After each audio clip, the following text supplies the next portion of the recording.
First chapter వచ్చేసి aspects of English.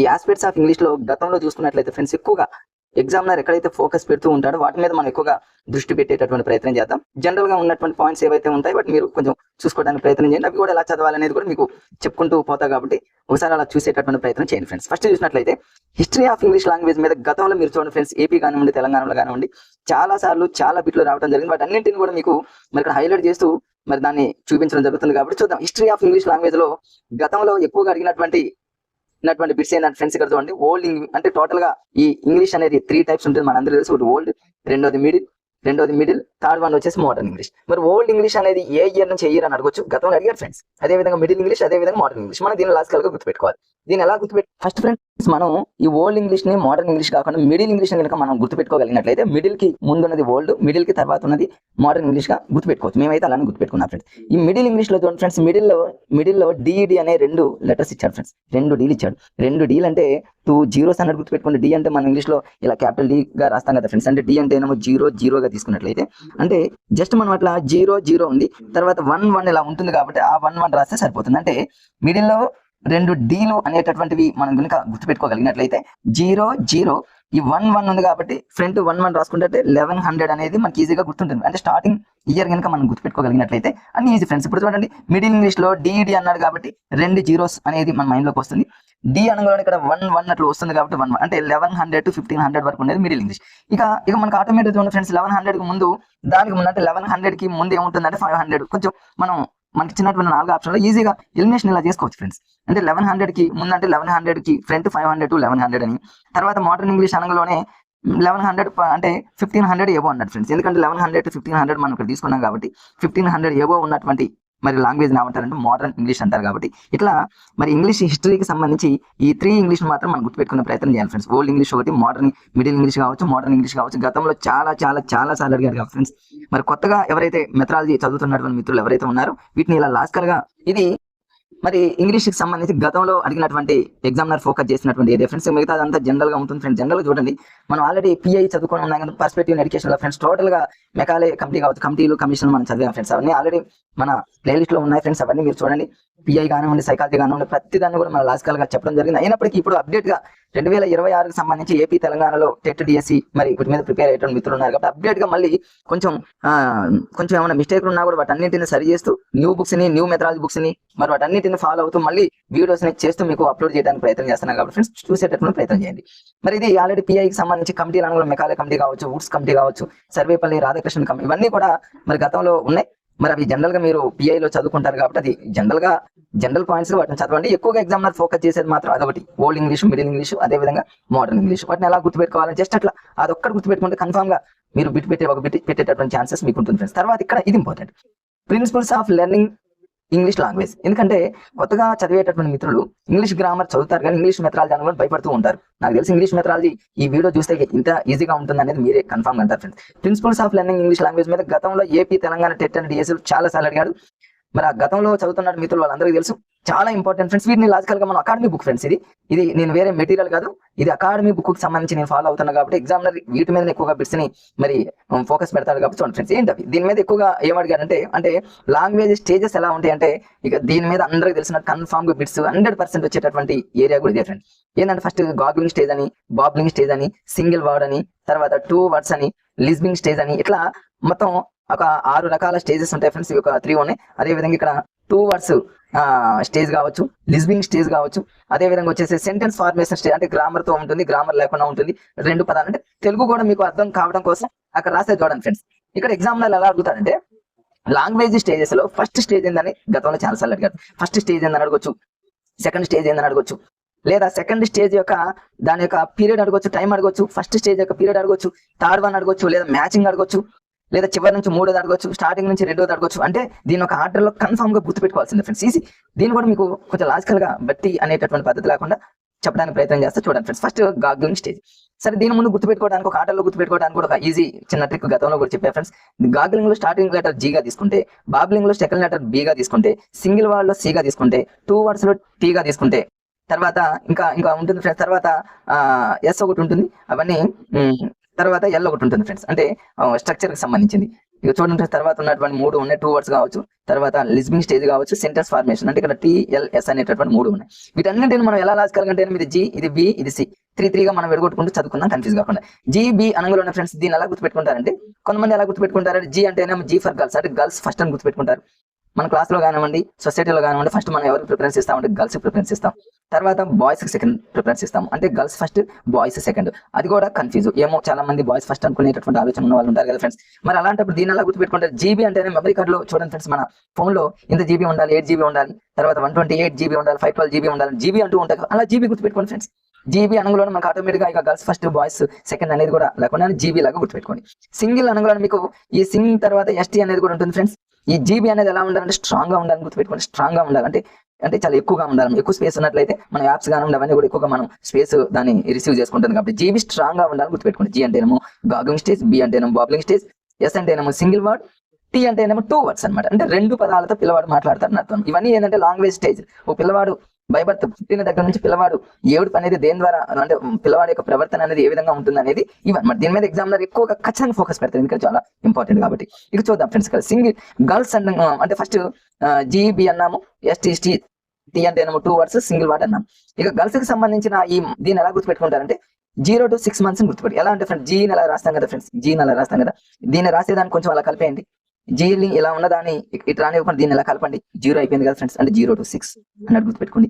Just 0 గుర్తుపెట్టుకున్నట్లయితే ఈ 0 కొంచెం పైకి వేసారంటే 6 అవుతుంది కదా ఫ్రెండ్స్. అంటే 0 దాని పైకి అనుకున్నట్లయితే 0 to 6 months అనేది గాగ్లింగ్ స్టేజ్ అని గుర్తుపెట్టుకోండి. అట్లా అంటే గర్ల్స్ అనగానే 0 to 6 గర్ల్స్ గాగ్లింగ్ స్టేజ్ అన్నమాట. ఇదేంటి పిల్లవాడు తన మాటల్ని తన మమ్మీతో కానీ డాడీతో కానీ ఏం చేస్తే ఏడుపు ద్వారా తనకు కావాల్సినటువంటి వాటిని ఏడుపు ద్వారా మరి రిసీవ్ చేసుకుంటారని గుర్తుపెట్టి. గాగ్లింగ్ స్టేజ్ అంటే ఏడుపు ద్వారా. ఇక బాబ్లింగ్ స్టేజ్ అంటే ఏమో ఊసుల ద్వారా, చిన్న ఊసులతో పిల్లవాడు తను మరి వ్యక్తీకరిస్తాడు. బాబ్లింగ్ అని బాయ్స్ అని గుర్తుపెట్టుకోండి ఫ్రెండ్స్. ఇక్కడ బాయ్స్ ఏం చేస్తారు జనరల్ గా వాళ్ళ మమ్మీని ఎక్కువగా అమ్మని ఏడిపించేది బాయ్సే కదా ఫ్రెండ్స్.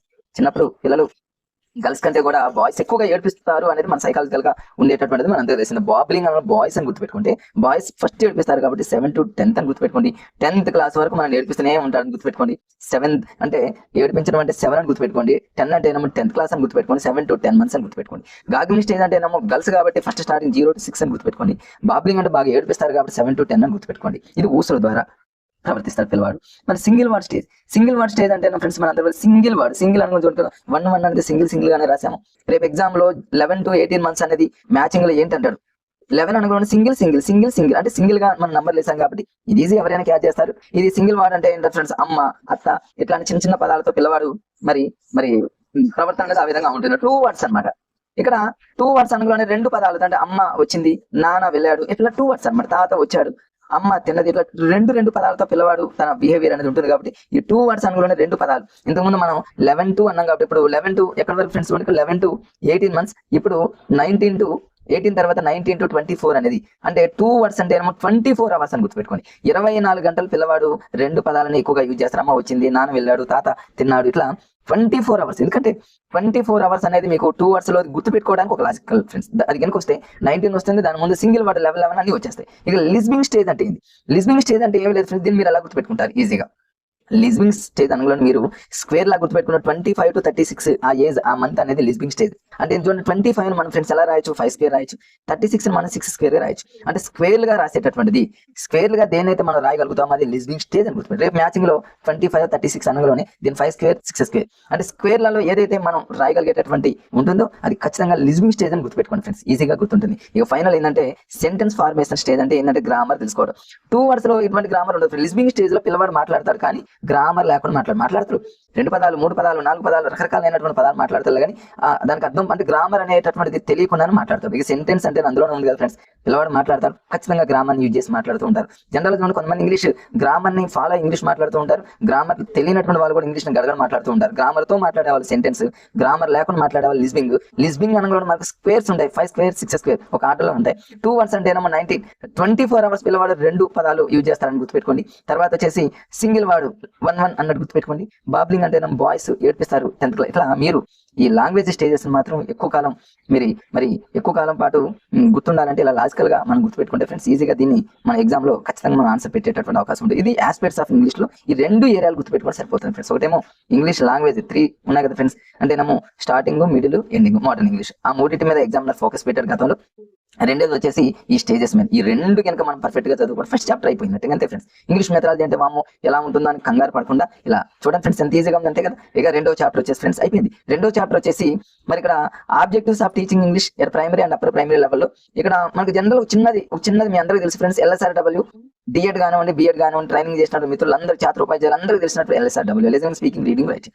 ఈ LSRW మీద ఖచ్చితంగా మెథడాలజీలో కన్ఫర్మ్ గా మరి ఖచ్చితంగా ఒక బిట్ అడిగేటటువంటి అవకాశం ఉంది. LSRW listening, speaking, reading, writing లో ఈ ఎల్ అదే విధంగా 6 రాసేది ఉంది. లిజనింగ్, రీడింగ్ అంటే వినడము, చదవడం. ఈ వినడము, చదవటము అనేది పిల్లవాడు సైలెంట్ గా వింటాడు. సైలెంట్ అంటే వినటము, చదవటం అనేది ఏంటంటే ఇక్కడ ప్యాసివ్ అనమాట. యాక్టివ్ గా పిల్లవాడు ఉండడు. ఇక్కడ ప్యాసివ్ స్కిల్స్ అంటే ఇక్కడ రిసెప్టివ్ స్కిల్స్ అంటే ఇది మనం వింటూ ఉంటామంటే రిసీవ్ చేసుకుంటాము. అదే విధంగా రీడింగ్ చేస్తున్నామంటే మనం రిసీవ్ చేసుకుంటాము. అంటే ఇక్కడ ఎగ్జామ్ లో గతంలో ఎలా అడిగాను friends, which is the following passive skills అనొచ్చు, which is the following receptive skills అనొచ్చు, లేదా మ్యాచింగ్ లో చాలాసార్లు అడిగాను ఫ్రెండ్స్. ఏపీ తెలంగాణలో టెట్ డిఎస్ లో కదా ప్రీవియస్ బిట్ లో మీరు చూసినట్లయితే ఎన్నిసార్లు అడిగినటువంటి చూడండి, చాలా సార్లు అడిగాడు. ఇట్లా అడుగుతాడు అనమాట. అంటే లేక ఎల్ అండ్ ఆర్ అనేవి ఏంటంటాడు, రిసెప్టివ్ స్కిల్స్, రిసీవ్ చేసుకుంటాము. ప్యాసివ్ స్కిల్స్ ఇవి అంత యాక్టివ్ గా ఉండలేడు ఇక్కడ పిల్లవాడు. అదే స్పీకింగ్ కానివ్వండి, మన రైటింగ్ కానివ్వండి, అంటే మాట్లాడటం కానివ్వండి, రాయటం కానివ్వండి, ఇవి రెండు కూడా యాక్టివ్ గా ఉంటాడు. యాక్టివ్ గా మాట్లాడుతూ ఉంటారు కాబట్టి దీన్ని యాక్టివ్ స్కిల్స్ అంటారు. మరి దాన్ని మనం ప్రొడ్యూస్ చేస్తూ ఉంటాం కాబట్టి ప్రొడక్టివ్ స్కిల్స్ అంటారు. చాలా సార్లు అడిగాడు ఫ్రెండ్స్, వీటిని గుర్తుపెట్టుకోండి ఫ్రెండ్స్. యాక్టివ్ స్కిల్స్ అంటే ఏంది అంటే యాక్టివ్ గా ఉండేవి రెండు, ఒకటేమో స్పీకింగ్, రెండేమో రైటింగ్ అడుగుతా. గతంలో అడిగాడు. మనం ప్రొడ్యూస్ చేస్తాం కాబట్టి దాన్ని ప్రొడక్టివ్ స్కిల్స్ అంటారు. వీటి మీద ఖచ్చితంగా ఈజీగా ఈ టేబుల్ అలా మీ మైండ్ లో కనుక అలా పెట్టుకుంటే ఈజీ ఫ్రెండ్స్. మన అందరికీ తెలిసింది ఈ లాంగ్వేజ్ స్కిల్స్ ఎన్ని అన్నాడు గతంలో. లాంగ్వేజ్ స్కిల్స్ 4 మన అందరికీ తెలుసు. తెలిసినవే అడుగుతాడు, ఈజీగా అడుగుతాడు. మనం కంగారు పడి డీప్ గా ఆలోచించి రాంగ్ పెట్టేటటువంటి మరి ఆ ఆలోచన అనేది ఫ్రెండ్స్ చేయదు. ఈజీగానే మెథడాలజీలో చాలా ఈజీగానే ఇస్తాడు ఫ్రెండ్స్. తర్వాత వచ్చేసి ఈ చాప్టర్ లో ఇంకా ఏమేమి ఉన్నాయని చూద్దాం. ఫోనెటిక్స్ అందులో ఏమి లేవు ఫ్రెండ్స్. అంటే ఫోనెటిక్స్ సంబంధంగా ఈ లాంగ్వేజ్ స్కిల్స్ 4 వాటి మీద ఇంకా ఉంది ఫ్రెండ్స్. కంటిన్యూషన్ చాప్టర్ లో ఉన్నాయి, అక్కడ నేను చెప్తాను. ఈ ఫోనెటిక్స్ లో కన్ఫర్మ్ గా 1 or 2 బిట్స్ కన్ఫర్మ్ గా వస్తుంది. ఫోనెటిక్స్ అనేది ఏంటంటే మరి ఇక్కడ సౌండ్స్ కి సంబంధించింది. పిల్లవాడు మరి సౌండ్ ఫోనెటిక్స్ మీద ఇంగ్లీష్ మాట్లాడతాడు కాబట్టి ఖచ్చితంగా నేను ఎక్స్పెక్ట్ చేస్తున్నటువంటి ఏరియా ఫోనెటిక్స్ లో ఏపీ తెలంగాణలో టెట్ అండ్ డిఎస్సీ ఎలాంటి బిట్స్ అడిగాడంటే చూడండి, ఇక్కడ నేను చెప్తా ఫ్రెండ్ అన్ని నేను ఇక్కడ రాసుకున్నా చూడండి. ప్రీవియస్ బిట్ అనే కూడా అకాడమీ బుక్ లో రాసుకున్నాను. టోటల్ గా ఇక్కడ ఫోనెటిక్స్ 44 సౌండ్స్ ఉంటాయని మరి దేని ప్రకారంగా మరి ఎవరి ప్రకారంగా చెప్పడం జరిగిందంటేనేమో IPA అడిగాడు ఎగ్జామ్ లో.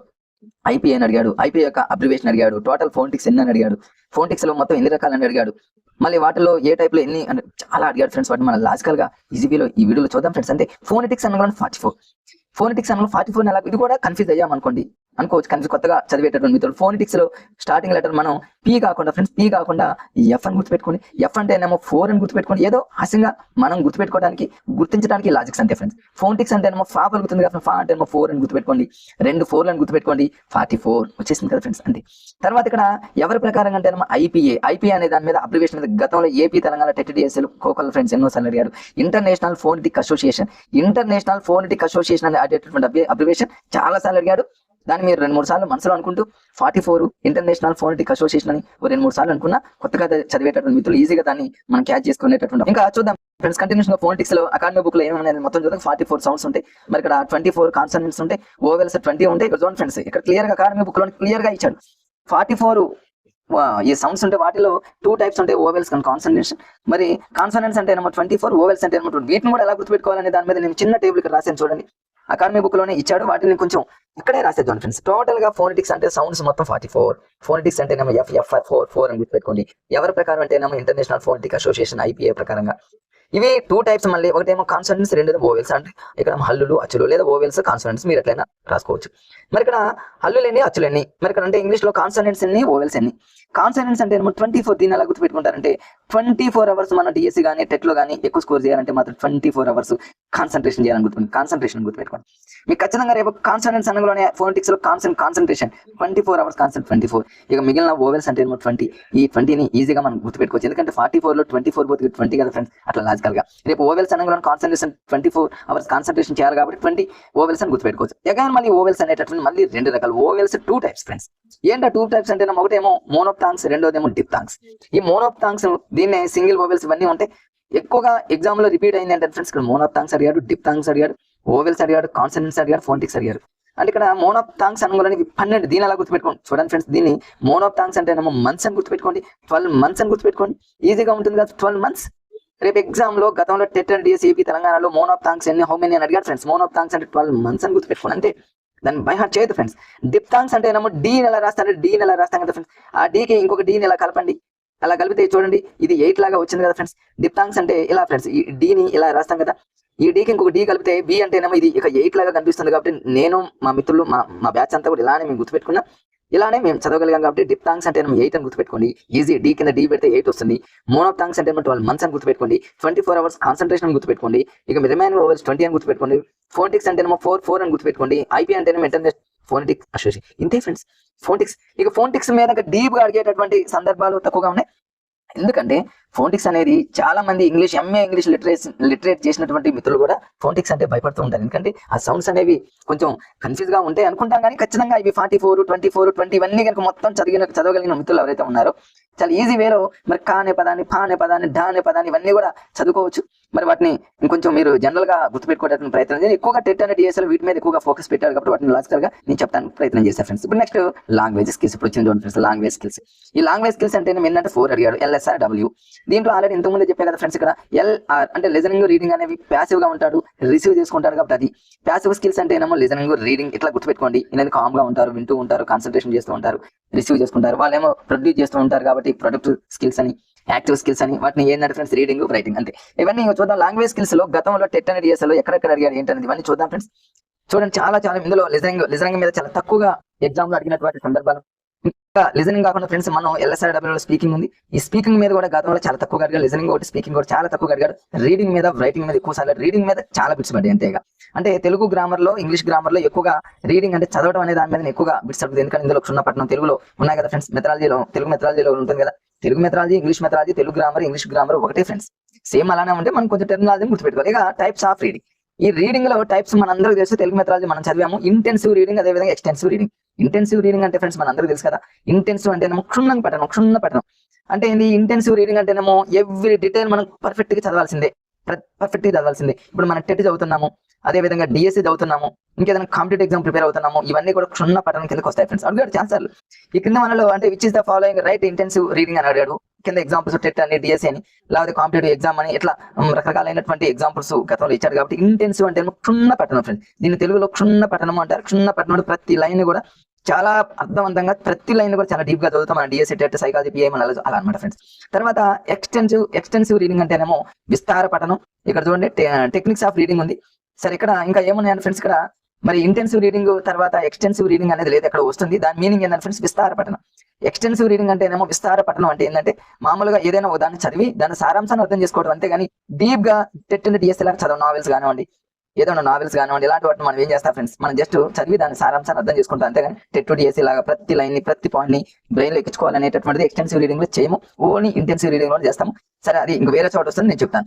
ఇక టెక్నిక్స్ ఆఫ్ రీడింగ్. ఈ రీడింగ్ లో టెక్నిక్స్ ఏమైనా ఫ్రెండ్స్ ఎగ్జామ్ లో చాలా సార్లు అడిగినటువంటిది స్కిమ్మింగ్ ఒకటి, స్కానర్ ఒకటి, స్కిమ్మింగ్ ఒకటి, ఇంకా కొన్ని ఉన్నాయి ఫ్రెండ్స్. అవన్నీ నేను మీకు చెప్పుకుంటూ వస్తాను. స్కిమ్మింగ్ అంటే మీరు ఎలా గుర్తుపెట్టుకుంటారంటే స్విమ్మింగ్ అని గుర్తుపెట్టుకుంటే, స్విమ్మింగ్ మన జనరల్ గా వాటర్ లో స్విమ్ చేసేటప్పుడు చాలా మంది చూడండి ఫ్రెండ్స్, వాటర్ లో నీటి పైన అలా తేలుతూ పోతూ ఉంటారు అనమాట, నీటిలో అలా తేలుతూ ఉంటారు అనమాట. అంటే దాన్ని మనం దీనిగా ఎలా చూసుకోవాలంటే స్కిమ్మింగ్ అంటే స్విమ్మింగ్ లాగా ఎలా గుర్తుపెట్టుకోవాలంటున్నాను చెప్పండి ఫ్రెండ్స్. మనం పైపైన తేలుతూ ఉన్నామంటే పైపైన చదవటమే ఫ్రెండ్స్, అంతేగా. రేపు స్కిమ్మింగ్ అనగానే స్విమ్మింగ్ గుర్తుపెట్టుకుంటే డీప్ గా చదవని అవసరం లేదు, పైపైన చదవటం అంతేగా. ఇప్పుడు ఫర్ ఎగ్జాంపుల్ న్యూస్ పేపర్ చూసాము, న్యూస్ పేపర్లో ఏం చేస్తాము, మొత్తం టెట్ అండ్ డిఎస్సి లాగా మనం చదువుతాం ఫ్రెండ్స్, చదవం కదా. దాన్ని ఏంటంటే పైపైన చదువుతాం, అంటే పైపైన చదువుతాం, హెడ్డింగ్ చూస్తాము. మరి పైపైన హెడ్డింగ్ ఏదైనా కొంచెం పర్ఫెక్ట్ గా కావాలనుకుంటే చూసుకుంటాము. అంటే పైపైన చదివేటటువంటిది ఏదైనా సరే అది స్విమ్మింగ్ లాగా మీరు ఊహించుకున్నట్లయితే పైపైనే నీటి మీద ఈదుతూ ఉంటే స్విమ్ చేస్తూ ఉంటారు. కాబట్టి అట్లా అనమాట. హెడ్డింగ్స్ కావచ్చు, హెడ్లైన్స్ కావచ్చు, సబ్ హెడ్డింగ్స్ కావచ్చు, న్యూస్ పేపర్స్ కావచ్చు, ఇవన్నీ ఎగ్జామ్ లో అడిగినటువంటి ఎగ్జాంపుల్స్ ఫ్రెండ్స్.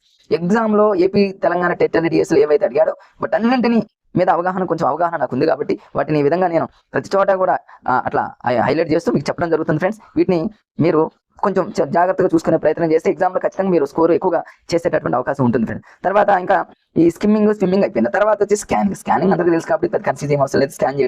స్కాన్ చేయడం అంటే ఫ్రెండ్స్ ఏదైనా మనం ఫర్ ఎగ్జాంపుల్ ఇక్కడ డిక్షనరీ ఆఫ్ వర్డ్స్, ఒక డిక్షనరీలో వర్డ్ కావాలంటే పక్కన ఏం చేస్తాము, ఆర్ మీదనో ఎల్ మీదనో లెటర్ చూసుకోవాలంటే స్కాన్ చేసినట్టు. తర్వాత రైల్వే స్టేషన్ లో టైం టేబుల్ స్కాన్ చేస్తాము, టెలిఫోన్ డిక్షనరీ కావచ్చు, ఇంకేదైనా కావచ్చు, మన మనకి ఏదైతే అవసరమో దాన్ని మాత్రమే చూసుకునేటటువంటి దాన్ని స్కానింగ్ అంటారు. ఓకే, తర్వాత ఇక్కడ వచ్చింది friends intensive reading, extensive reading. మళ్ళీ సేమ్ ఇంటెన్సివ్ రీడింగ్ అంటే క్షుణ్ణ పఠనం. టెట్ అండ్ డిఎస్సిలో చాలా సార్లు అడిగారు. ఎక్స్టెన్సివ్ రీడింగ్ అంటేనేమో దీని విస్తార పఠనము అంటారు. అంటే చదివి దాని సారాంశాన్ని అర్థం చేసుకోవడం, నావెల్స్ కావచ్చు, షార్ట్స్, స్టోరీస్ కావచ్చు, ఇట్లాంటివన్నీ కూడా. ఇంటెన్సివ్ అంటేనేమో క్షుణ్ణంగా డీప్ గా ప్రతి లైన్ ఎవ్రీ లైన్ క్షుణ్ణంగా చదవడం. టెట్ అనేది చేసి కాంపిటేటివ్ ఎగ్జామ్ అయిపోయింది ఫ్రెండ్. తర్వాత వచ్చేసి ఇక ఈ మెథడ్స్ కి సంబంధించి కంటిన్యూస్ లో ఉన్నాయి ఫ్రెండ్స్, చూద్దాం. తర్వాత ఇక రైటింగ్ కి సంబంధించి కొన్ని జనరల్ పాయింట్స్ ఉంటాయి, వాటిని చూసుకునే ప్రయత్నం. ఇక ఎగ్జామ్ లో ఎగ్జామినర్ రెడీగా ఎక్కువ బిట్లు ఇవ్వడానికి ఎక్కువ స్కోప్ ఉన్నటువంటి area approaches, methods and techniques. చాలా మంది భయపడుతూ ఉంటారు. ఒక్క 2 నిమిషాలు మీరు చూసినట్లయితే ఇంత ఈజీగా ఉంటుంది అప్రోచెస్, మెథడ్స్, టెక్నిక్స్. ఇంత ఈజీ వేలో మనం లాజిక్స్ ని, కొండగుర్తుల్ని, కోడ్స్ ని, ట్రిక్స్ ని యూజ్ చేస్తూ ఈ వీడియోలో మన గతంలో చాలా సార్లు చెప్పాను, కానీ అప్పుడు మామూలు మెటీరియల్ ఫాలో అయ్యాను. ఇప్పుడు అకాడమీ బుక్ లో ఉన్నటువంటి ప్రతిదాన్ని చెప్పడానికి ప్రయత్నం చేస్తాను. కాబట్టి ఫ్రెండ్స్, మరి నా వీడియోని ఇప్పుడే చూస్తున్నటువంటి మిత్రులు, మరి నా వీడియో కనుక ఇది మీకు నచ్చినట్లయితే మరి ఒక లైక్ చేయండి ఫ్రెండ్స్. అదేవిధంగా కొత్తగా ఎవరైనా మిత్రులు చూస్తున్నట్లయితే సబ్స్క్రైబ్ చేసుకోండి. నా వీడియో అనేది ప్రతిదీ మీకు రావడం జరుగుతుంది. అదేవిధంగా ఇంకా చాలా మంది ప్రిపేర్ అవుతున్నారు కాబట్టి వాళ్ళు కూడా షేర్ చేయండి. అలా షేర్ చేయడం వల్ల మనకు కొంత వాళ్ళ బ్లెస్సింగ్స్ కూడా మనకు వస్తాయి. కాబట్టి అలా హెల్పింగ్ నేచర్ కూడా మనకు ఉండాలి. కాబట్టి అలా చేయడానికి కూడా ప్రయత్నం చేయండి. Okay friends, approaches, methods and techniques. మరి గతంలో ఈ హెడ్డింగ్స్ మీద కూడా బిట్లు అడిగారు.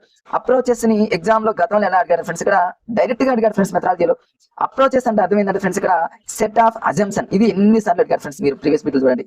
Set of assumption. అజంప్షన్ లో స్టార్టింగ్ లెటర్ ఏ ఉంది, అప్రోచెస్ లో స్టార్టింగ్ లెటర్ ఏ ఉంది ఫ్రెండ్స్. అప్రోచెస్ లో స్టార్టింగ్ లెటర్ ఏ ఉంది, అజంప్షన్ లో స్టార్టింగ్ లెటర్ ఏ ఉంది. ఈజీ కదా ఫ్రెండ్స్. రేపు ఎగ్జామ్ లో అప్రోచెస్ అనగానే అజంప్షన్ గుర్తుపెట్టుకోండి, ఏ అని గుర్తుపెట్టుకోండి, ఏ అని గుర్తుపెట్టుకోండి. అంటే అజంప్షన్ అంటే ఊహాత్మకమైనటువంటి మరి ఒక అది, కాబట్టి దాన్ని ఏమంటారంటే అజంప్షన్ అంటారు. కాబట్టి అప్రోచెస్ అనగానే అజంప్షన్ ఏ అని గుర్తుపెట్టుకోండి. మెథడ్స్ అంటే మనందరూ తెలుసు కదా, ఒక ప్రొసీజర్. అంటే సెట్ ఆఫ్ ప్రొసీజర్ అని మెథడ్స్ అంటారు. టెక్నిక్స్ అంటే మనం క్లాస్ రూమ్ లో టీచర్ చేసేటటువంటి ఆ ప్లాన్ ఏమంటారంటే టెక్నిక్స్ అంటారు. క్లాస్ రూమ్ లో చేసేదాన్ని టెక్నిక్స్ అంటారు. టీచర్ యూజ్ చేసేటటువంటి ప్రొసీజర్ మెథడ్స్ అంటారు. ఊహాత్మకమైనటువంటిది ఏదైనా సరే దాన్ని అజంప్షన్ అంటే ఏ అని గుర్తుపెట్టుకోండి. అప్రోచెస్ లో ఏ ఉంది, అజంప్షన్ లో ఏ ఉంది. అంటే ఇంగ్లీష్ మీద, అంటే తెలుగు మీడియం నుంచి వచ్చినటువంటి అభ్యర్థులు ఎవరైతే ఉన్నారో వాళ్ళకి ఈ వీడియో అనేది చాలా చక్కగా యూజ్ అవుతుంది అనేటటువంటి ఆలోచన నాకు ఉంది ఫ్రెండ్స్. ఎందుకంటే వాళ్ళకి కొన్ని ఎట్లాంటి లాజిక్స్ అనేవి కొంచెం యూజ్ అవుతాయి. ఇంగ్లీష్ మీడియం నుంచి వచ్చినటువంటి అభ్యర్థులు ఏంటంటే వాళ్ళు కొంత ఇంగ్లీష్ మీద పట్టుంటుంది కాబట్టి కొంత అవగాహన లేకపోయినా కూడా కొంత అర్థం చేసుకొని మాక్సిమం రైట్ చేసేటటువంటి అవకాశం వాళ్ళకు ఉంటుంది. కాబట్టి ఫ్రెండ్స్, ఇట్లా ఇద్దరికి మరి నా వీడియో అనేది చాలా చక్కగా యూజ్ అవుతుంది అనేటటువంటి ఆలోచనతో ఈ వీడియో మరి చేస్తున్నా. కాబట్టి ఫ్రెండ్స్, ఈ వీడియోని చివరి దాకా చూడడానికి ప్రయత్నం చేయండి. అది అప్రోచెస్, మెథడ్స్ అండ్ టెక్నిక్స్. ఇక్కడ నుంచి చూడండి ఫ్రెండ్స్, ఈజీ వేలో, ఎంత ఈజీ వేలో టక్ అని చెప్పుకుంటూ పోతాను. మీరే అంటారు ఇంత ఈజీ అని. ఇప్పుడు అప్రోచెస్, మెథడ్స్ అండ్ టెక్నిక్స్ మీద అక్కడ చూడండి, మళ్ళీ అవి వచ్చాయి. నేను రాశాను అక్కడ అప్రోచెస్ అనగానే ఇక్కడ ఏ అనే లెటర్ ఉంది, అజంప్షన్ లో ఏ అనే లెటర్ ఉంది. కాబట్టి ఈ రెండింటిని అలా మనం సింక్ చేసుకొని సరిపోతుంది. మెథడ్స్ అంటే మనందరూ తెలుసు. ఇక మెథడ్స్ అనగానే మరి ఇక్కడ ప్రొసీజర్, ఇక ప్రొసీజర్ అనగానే ఇక్కడ ప్రొసీజర్ ఉంది, అదే విధంగా మెథడ్స్ ఉంది. క్లాస్ రూమ్ లో జరిగేదాన్ని టెక్నిక్స్ అంటారు. ఇవన్నీ మీకు అవసరం లేదు కాబట్టి చూడండి ఫ్రెండ్స్. మరి అప్రోచెస్ లో ఉన్నటువంటి టైప్స్ ఏంటి, మెథడ్స్ లో ఉన్నటువంటి టైప్స్ అనేవి చాలా ఈజీ వేలో చెప్పడానికి ప్రయత్నం చేస్తాను. చూడండి, ఖచ్చితంగా ఇప్పుడు చెప్పబోయేటటువంటి ఏరియా మీద ఎగ్జామ్ రెడీగా ఉంటాడు. ప్రతి టెట్ అనేది డిఎస్ఏలో బిట్ మాత్రం మిస్ చేయకుండా ఇంతవరకు అయితే మరి లేడు ఫ్రెండ్స్. ఖచ్చితంగా దీన్ని చూడడానికి ప్రయత్నం చేయండి. ఇప్పుడు ఇవన్నీ ఉన్నాయి ఫ్రెండ్స్. ఇక్కడ ఏంటంటే ఇక్కడ కొన్ని ఇచ్చారు చూడండి. అప్రోచెస్ లో కొన్ని ఏంటంటే మరి ఓవరాల్ అప్రోచెస్ అని, న్యాచురల్ అప్రోచ్ అని, తర్వాత కమ్యూనికేషన్ అప్రోచ్ అని ఉన్నాయి ఫ్రెండ్స్. అవన్నీ మీకు చెప్తాను. గ్రామర్ ట్రాన్స్లేషన్ మెథడ్ కావచ్చు, డైరెక్ట్ మెథడ్ కావచ్చు, రీడింగ్ మెథడ్ కావచ్చు, ఇంకా చాలా రకాలైన మెథడ్స్ ఉన్నాయి. అవన్నీ కూడా ఇక్కడ కొన్ని ఇచ్చాడు, కానీ ఆటల్లో మనం చెప్పుకుంటూ పోవడానికి ప్రయత్నం చేద్దాం. ఇప్పుడు ఇక types of approaches. First approaches చూద్దాం, దాని మీద ఖచ్చితంగా బిట్ వస్తుంది. తర్వాత మెథడ్ చూద్దాం, ఖచ్చితంగా బిట్ వస్తుంది. టెక్నిక్స్ మీద అక్కడ కూడా ఒక బిట్ వస్తుంది. మూడింటి మీద 3 బిట్స్ వస్తాయి. కాబట్టి మనం మిస్ చేయడానికి వీల్లేదు. ఇప్పటి వరకు మనం చదివిన దాని మీద బిట్స్ వస్తాయో రాదో కూడా గ్యారెంటీ లేదు. కానీ మరి ఈ అప్రోచెస్, మెథడ్స్, టెక్నిక్స్ మీద ఖచ్చితంగా బిట్ అడుగుతాడు. ఈజీ వేలో మనం నేర్చుకుందాం ఫ్రెండ్స్. అంతే, దీని అని బై హార్డ్ చేస్తూ భయపడుతూ చదవదు, ఈజీ వేలో చూడండి. ఫస్ట్ అప్రోచెస్ లో ఫస్ట్ ఏంటంటే SOS అప్రోచెస్ ఫ్రెండ్స్. కావాలంటే చూడ రాసుకోండి, కొత్తగా చదివేటటువంటి మిత్రులు ఎవరైతే ఉన్నారు. SOS అప్రోచ్ అంటే S అంటే ఏమో స్ట్రక్చరల్, O అంటే ఏమో ఓవర్, ఇంకొక S అంటే ఏమో సిచ్యువేషనల్ అప్రోచ్ అని అంటారు. ఈ SOS అప్రోచెస్ ని గతంలో ఎలా అడిగారు, దీని మీద బిట్స్ ఎలా అడిగారో ముందు చూద్దాం. SOS అప్రోచెస్ మీద గతంలో ఎలాంటి బిట్ అడిగారు అంటే దీన్ని ఇంట్రడ్యూస్ చేసింది ఎవరు? ఇది ఒక బిట్ అడిగారు ఫ్రెండ్స్. గతంలో చాలా సార్లు అడిగారు ఫ్రెండ్స్. అంటే స్ట్రక్చరల్, ఓవరాల్, సిచ్యువేషనల్ అప్రోచ్. దీని యొక్క మీనింగ్ మీద కూడా గతంలో అడిగారు. దీన్ని ఇంట్రడ్యూస్ చేసిన దాని మీద ఎక్కువగా బిట్స్ అడిగారు. దీన్ని ఇంట్రడ్యూస్ చేసింది అంటే చార్లెస్ ఫ్రైస్. దాంట్లోనే ఉంది కదా ఫ్రెండ్స్, ఇక్కడ చార్లెస్ ఫ్రైస్. ఇది స్ట్రక్చరల్, ఓవరాల్, సిచ్యువేషనల్ అప్రోచ్ అనేది స్టార్టింగ్ లో రాబడినటువంటి అప్రోచ్. ఫస్ట్ అప్రోచ్ అని స్టార్టింగ్ లో రాబడినటువంటి అప్రోచ్. స్టార్టింగ్ లో రాబడినటువంటి అప్రోచెస్ లో ఎన్నో రకాలైనటువంటి లోపాలు ఎన్నో ఉంటాయి. కాబట్టి ఇది చారు లేని ఫ్రై లాంటిది కదా ఫ్రెండ్స్. ఫ్రై ఉంటుంది కదా ఫ్రెండ్స్, దాంట్లో చారు లేదనుకోండి, దీంట్లో ఇంత టేస్ట్ లేదనుకోండి, చారు లేని ఫ్రై లాంటిది స్టార్టింగ్ అప్రోచ్. రేపు ఎగ్జామ్ లో చార్లెస్ ఫ్రైస్ అని కింద మ్యాచింగ్లు ఇచ్చినప్పుడు చార్లెన్ ఫ్రై అనేది స్టార్టింగ్ కాబట్టి స్టార్టింగ్ ఏంటంటే starting for structural, overall, situational approach. ఇది చారులేని ఫ్రై కింద మీరు గుర్తుపెట్టుకుంటే ఈజీ కదా ఫ్రెండ్స్. ఇంకా మనం దాంట్లో కంగారు పడేది ఏముండదు కదా. ఇక దీని యొక్క అందులోనే స్ట్రక్చరల్ ఓవరాల్ సిచ్యువేషనల్ అప్రోచ్ అంటే స్ట్రక్చర్స్ ఉండాలి. సబ్జెక్టు, వర్బ్ అని, ఆబ్జెక్ట్ అని, గ్రామర్ కి సంబంధించినటువంటిది ఎక్కువగా ఇందులో మరి మమేకమై ఉంటుంది కాబట్టి దీన్ని అట్లా గతంలో అడిగాడు. జనరల్ గా అడిగేటటువంటి బిట్స్ మీద అలా అడగొచ్చు. ఎక్కువ సార్లు అడిగింది మాత్రం చార్లేని Fries starting approach, SOS approach అంతే ఫ్రెండ్స్. దాని మీద గతంలో ఏమీ లేవు. ఇంకా కొన్ని బిట్స్ ఏమైనా ఉంటే మీరు చూసుకోవడానికి ప్రయత్నం చేయండి. మీనింగ్ తెలిసి ఇంట్రడ్యూస్ చేసిన వాళ్ళు ఎవరో తెలిస్తే మిగతాదంతా మీకు వచ్చేసినట్లే. ఇక్కడ చూడండి, తర్వాత ఈ స్టార్టింగ్ వచ్చినటువంటి స్ట్రక్చరల్, ఓవరాల్, సిచ్యువేషనల్ అప్రోచెస్ లో కొన్ని డిమెరిట్స్ ఉన్నాయి. ఆ డిమెరిట్స్ ఆధారంగా వచ్చిందే రెండవది ఏంటంటే ఓవరాల్ అప్రోచ్. అంటే ఒక ఆర్డర్ లో కూడా అడిగాడు ఫ్రెండ్స్ గతంలో. రెండో అప్రోచ్ ఏంటి, మూడోది ఏంది, సెకండ్ మెథడ్ ఏంది, ఫస్ట్ మెథడ్ ఏంది, వీటిని ఆర్డర్లు. అందుకని మీకు స్టార్టింగ్ అనుకున్నాను SOS structural, overall, situational approach. Starting అప్పుడు దాంట్లో చారులేని ఫ్రై లాంటిది గుర్తుపెట్టుకొని అయిపోతుంది అంతే. దానిలో ఉన్న డిమెరిట్స్ ఆధారంగా వచ్చింది ఏంటంటే SOS లో లో S తీసేయండి, తర్వాత S తీసేయండి, ఈ మధ్యలో ఉన్న ఓన్ తీసుకోండి. ఓవరాల్ అప్రోచ్ అని గుర్తుపెట్టుకోండి. ఓవరాల్ అప్రోచ్ రెండవది. ఈ ఓవరాల్ అప్రోచ్ ని ఇంట్రడ్యూస్ చేసిన వాళ్ళు ఎవరు అని గతంలో AP, Telangana TET and DS లో చాలా సార్లు అడిగాడు. ఓవరాల్ అప్రోచ్ అంటే జనరల్ గా ఓవరాల్ చూడండి, ఇప్పుడు సమ్మర్ కదా ఫ్రెండ్స్, ORS అంటాం కదా. అంటే హాస్యంగా గుర్తుపెట్టుకోవడానికి కొన్ని కొండ గుర్తులు అంతే ఫ్రెండ్స్. కొంచెం ఇంట్రడ్యూస్ చేసిన వాళ్ళు మనం లాజికల్ గా గుర్తుపెట్టుకోగలిగి దాని మీద దాని యొక్క మీనింగ్ కనుక మనం కనుక తెలుసుకోగలిగినట్లయితే ఇంకా మొత్తం మన బ్రెయిన్ లోకి దాదాపు 90% మనకు అవగాహన అయినట్టే కదా ఫ్రెండ్స్. దానికోసమే మనం చేసేటటువంటి ప్రయత్నం. ORS అంటాం. సమ్మర్ లో ORS అంటే ఓవరాల్ రీహైడ్రేషన్ అని అంటాం కదా ఫ్రెండ్స్. అంటే ఓవరాల్ రీహైడ్రేషన్ అనేది మనకి సమ్మర్ లో ఎక్కువగా తీసుకుంటాం కదా. ఈ ORS లో ఏం తీసుకుంటామంటే హనీ తీసుకోండి. హనీ అంటే తేనె అని గుర్తుపెట్టుకోండి. మరి తర్వాత మరి ఎవరు దీన్ని తీసుకోవాలంటే హరాల్డ్ పామర్ అని గుర్తుపెట్టుకోండి. పామర్ అంటే ఏంటంటే పామర్ అని గుర్తుపెట్టుకోండి. పాము అని గుర్తుపెట్టుకోండి. మనకి ఎట్లా అంటే అలా గుర్తుపెట్టుకోండి. ఇప్పుడు మరి ఇక్కడ ఓవరాల్ రీహైడ్రేషన్ అనేది ఒక మనుషులే కదా ఫ్రెండ్స్. సమ్మర్ లో పాములు కూడా ఏం చేస్తాయంటే ORS తీసుకుంటే, అదే విధంగా హనీ తీసుకుంటాయని గుర్తుపెట్టుకోండి. రేపటి ఓవరాల్ అప్రోచెస్ ని ఇంట్రడ్యూస్ చేసింది ఎవరు అనగానే ORS అనే పదం గుర్తుపెట్టుకుంటే, పాము ORS తీసుకుంటుంది. హనీ అంటే హనీ అని గుర్తుపెట్టుకుంటే పాము హనీ ఈ రెండింటిని మీకు ఇంకేదైనా ఒక లాజిక్ కనుక గుర్తుంటే దాన్ని మీరు ఓవరాల్ అప్రోచెస్ కనుక మీరు లింక్ చేసి చదువుకోగలిగినట్లయితే ఈజీ ఫ్రెండ్స్. అంతే ఓవరాల్ అప్రోచెస్ అంటే ఓవరాల్ గా ఉండేటటువంటి దాన్ని గుర్తుపెట్టుకుని దీన్ని ఇంట్రడ్యూస్ చేసింది ఎవరంటే హరాల్డ్ పామర్, అదే విధంగా హన్బీ. హరాల్డ్ పామర్, హన్బీ రెండు చూడండి. హరాల్డ్ H వచ్చింది, హన్బీలో H వచ్చింది. రెండు హెచ్ తోనే ఉంటుంది. అలా కూడా మీరు గుర్తుపెట్టుకోవడానికి ప్రయత్నం చేయొచ్చు. దాని మీద ఎక్కువగా అడిగేది అది రెండవ అప్రోచెస్. అదే విధంగా ఈ ఓవరాల్ అప్రోచెస్ లో మళ్ళీ కొన్ని డిమెరిట్స్ ఉన్నాయి. ఆ డిమెరిట్స్ దాని ఆధారంగా వచ్చినటువంటిది ఏంటంటే ఫ్రెండ్స్, నెక్స్ట్ మూడవది ఆడియో లింగ్వల్. ఇవి ఇంగ్లీష్ మెథడాలజీ బుక్ లో ఒక ఆర్డర్ లో ఇవ్వకుండా ఫ్రెండ్స్ జిగ్జాగ్ గా ఇచ్చాడు. మీరు చూడండి, ఇంగ్లీష్ మెథడాలజీ బుక్ చాలా మంది మిత్రుల దగ్గర ఉంటుంది. ఆ ఇంగ్లీష్ మెథడాలజీ బుక్ తీసుకున్నప్పుడు ఏమవుతుందని ఫ్రెండ్స్, ఈ జిగ్జాగ్ గా ఉన్న దాన్ని చూసి భయపడుతూ ఉంటారు. నేను దాన్ని ఏం చేస్తానంటే ఒక ఆర్డర్ లో మీ దగ్గర కనుక అకాడమీ బుక్ ఉన్నట్లయితే నేను రాసినట్టు అలా రాసుకోండి, ఇలా కోర్స్ రాసుకోండి. మీరుగా ఒక్కసారి చూడండి, లైఫ్ లో మర్చిపోతారా మీరు ఆలోచించండి ఫ్రెండ్స్. మూడోది audio lingual approaches. Starting approaches SOS approaches అంటే స్ట్రక్చరల్, ఓవరాల్, సిచ్యువేషనల్ అప్రోచెస్. నేను చెప్తున్నప్పుడు మీరు కూడా అలా అనుకుంటూ ఉంటే నోట్లో ఖచ్చితంగా మీ మైండ్ లో ఎక్కువ కాలం గుర్తుంటుంది అనేటువంటి ఆలోచనతో మళ్ళీ రిపీట్ చేస్తున్నారు. దాన్ని ఇంట్రడ్యూస్ చేసింది ఎవరు ఏంటనేది కూడా మీకు చెప్తాను. అయితే స్టార్టింగ్ కాబట్టి చారులేని ఫ్రై లాంటిది. రెండవ అప్రోచ్ ఏదో స్టార్టింగ్ S తీసేయండి, లాస్ట్ లో S తీసి మిడిల్ లో O అంటే ఓవరాల్ అప్రోచెస్. ORS లాగా తీసుకున్నట్లయితే పాము అరాలు, పామరు, హన్బీ. మీ ఇష్టం ఇంకో వేరే విధంగా మీరు చూసుకోండి. దాని తర్వాత వచ్చినటువంటి అప్రోచ్ చేసింది ఏంటంటే ఆడియో లింగ్వల్ అప్రోచ్. ఈ ఆడియో లింగ్వల్ అప్రోచెస్ అనేది మన ఇండియాకి సంబంధించింది కాదు ఫ్రెండ్స్, ఇది అమెరికాకి సంబంధించింది. ఇది ఎప్పుడు వచ్చిందంటే అమెరికాలో దీన్ని ఎందుకు తీసుకొచ్చారంటే అమెరికాలో అప్పుడు సెకండ్ వార్ 1945 అంతేకన్నా 1945 లో సెకండ్ వార్ జరుగుతున్నటువంటి సమయంలో అమెరికా వాళ్ళు ఏం చేశారంటే అమెరికా సైనికులు ఎవరైతే ఉన్నారో, అమెరికన్ ఆర్మీ వాళ్ళు ఎవరైతే ఉన్నారో వాళ్ళ కోసం తీసుకొచ్చినటువంటి అప్రోచెస్ ఏంటంటే ఆడియో లింగ్వల్ అప్రోచెస్. దీని మీద కూడా గతంలో టెట్ అండ్ డిఎస్ అడిగారు ఫ్రెండ్స్, గుర్తుపెట్టుకోండి. ఏమని అడగొచ్చు, అమెరికాలో ఉన్నటువంటి ఆర్మీ వాళ్ళ కోసం తీసుకొచ్చినటువంటి అప్రోచెస్ ఏంటంటే ఆడియో. మీరు దీన్ని హాస్యంగా ఎలా గుర్తుపెట్టుకుంటారంటే దీన్ని సెకండ్ వార్ టైంలో ఎవరైతే ఆర్మీ వాళ్ళ సైనికులు ఎవరైతే ఉన్నారో వాళ్ళు యుద్ధం చేసేటటువంటి సమయంలో కొంచెం మైండ్ ప్రశాంతంగా ఉండడం కోసం ఆడియోస్ వింటారని. ఆడియో అంటే జస్ట్ ఏంటంటే చూడటానికి టైం ఉండదు కదా, జస్ట్ వింటూ ఉంటారని, సాంగ్స్ వింటూ ఉంటారని ఏదో హాస్యంగా గుర్తుపెట్టుకోండి అంతే ఫ్రెండ్స్. దానిలో కూడా కొన్ని డిమెరిట్స్ ఉన్నాయి. ఆ డిమెరిట్స్ ఆధారంగా వచ్చినటువంటి అప్రోచెస్ ఏంటంటే కమ్యూనికేటివ్ అప్రోచ్. మనందరికీ తెలిసిన approach. This is very very very very very important approach ఏంటంటే కమ్యూనికేటివ్ అప్రోచెస్. దీన్ని ఎక్కువగా ఇంపార్టెంట్ అని నేను ఎందుకంటున్నానంటే తెలుగు అన్ని గ్రామాలు, తెలుగు సైకాలజీలో ఉంది, తెలుగు మెథడాలజీ బుక్ లో ఉంది. ఎందుకంటే నోమ్ చామ్స్కీ మనందరికీ తెలిసినటువంటి వ్యక్తి. కమ్యూనికేటివ్ అప్రోచ్ అనగానే భాషా వికాస సూత్రం. ఇక భాషా వికాస సూత్రం కావచ్చు, గ్రామర్ వ్యాకరణ సిద్ధాంత శాస్త్రవేత్త కావచ్చు. ఇక వ్యాకరణము, గ్రామర్ అనే పదం తగిలింది అంటే సైకాలజీలో మనందరికీ తెలిసినటువంటి వ్యక్తి నోమ్ చామ్స్కీ. ఈ నోమ్ చామ్స్కీని కూడా మీకు ఎలా గుర్తుపెట్టుకోవాలని చెప్పి కదా ఫ్రెండ్స్, గుర్తుంది కదా మీ అందరికీ. నోమ్ అంటే నోములను గుర్తుపెట్టుకోండి.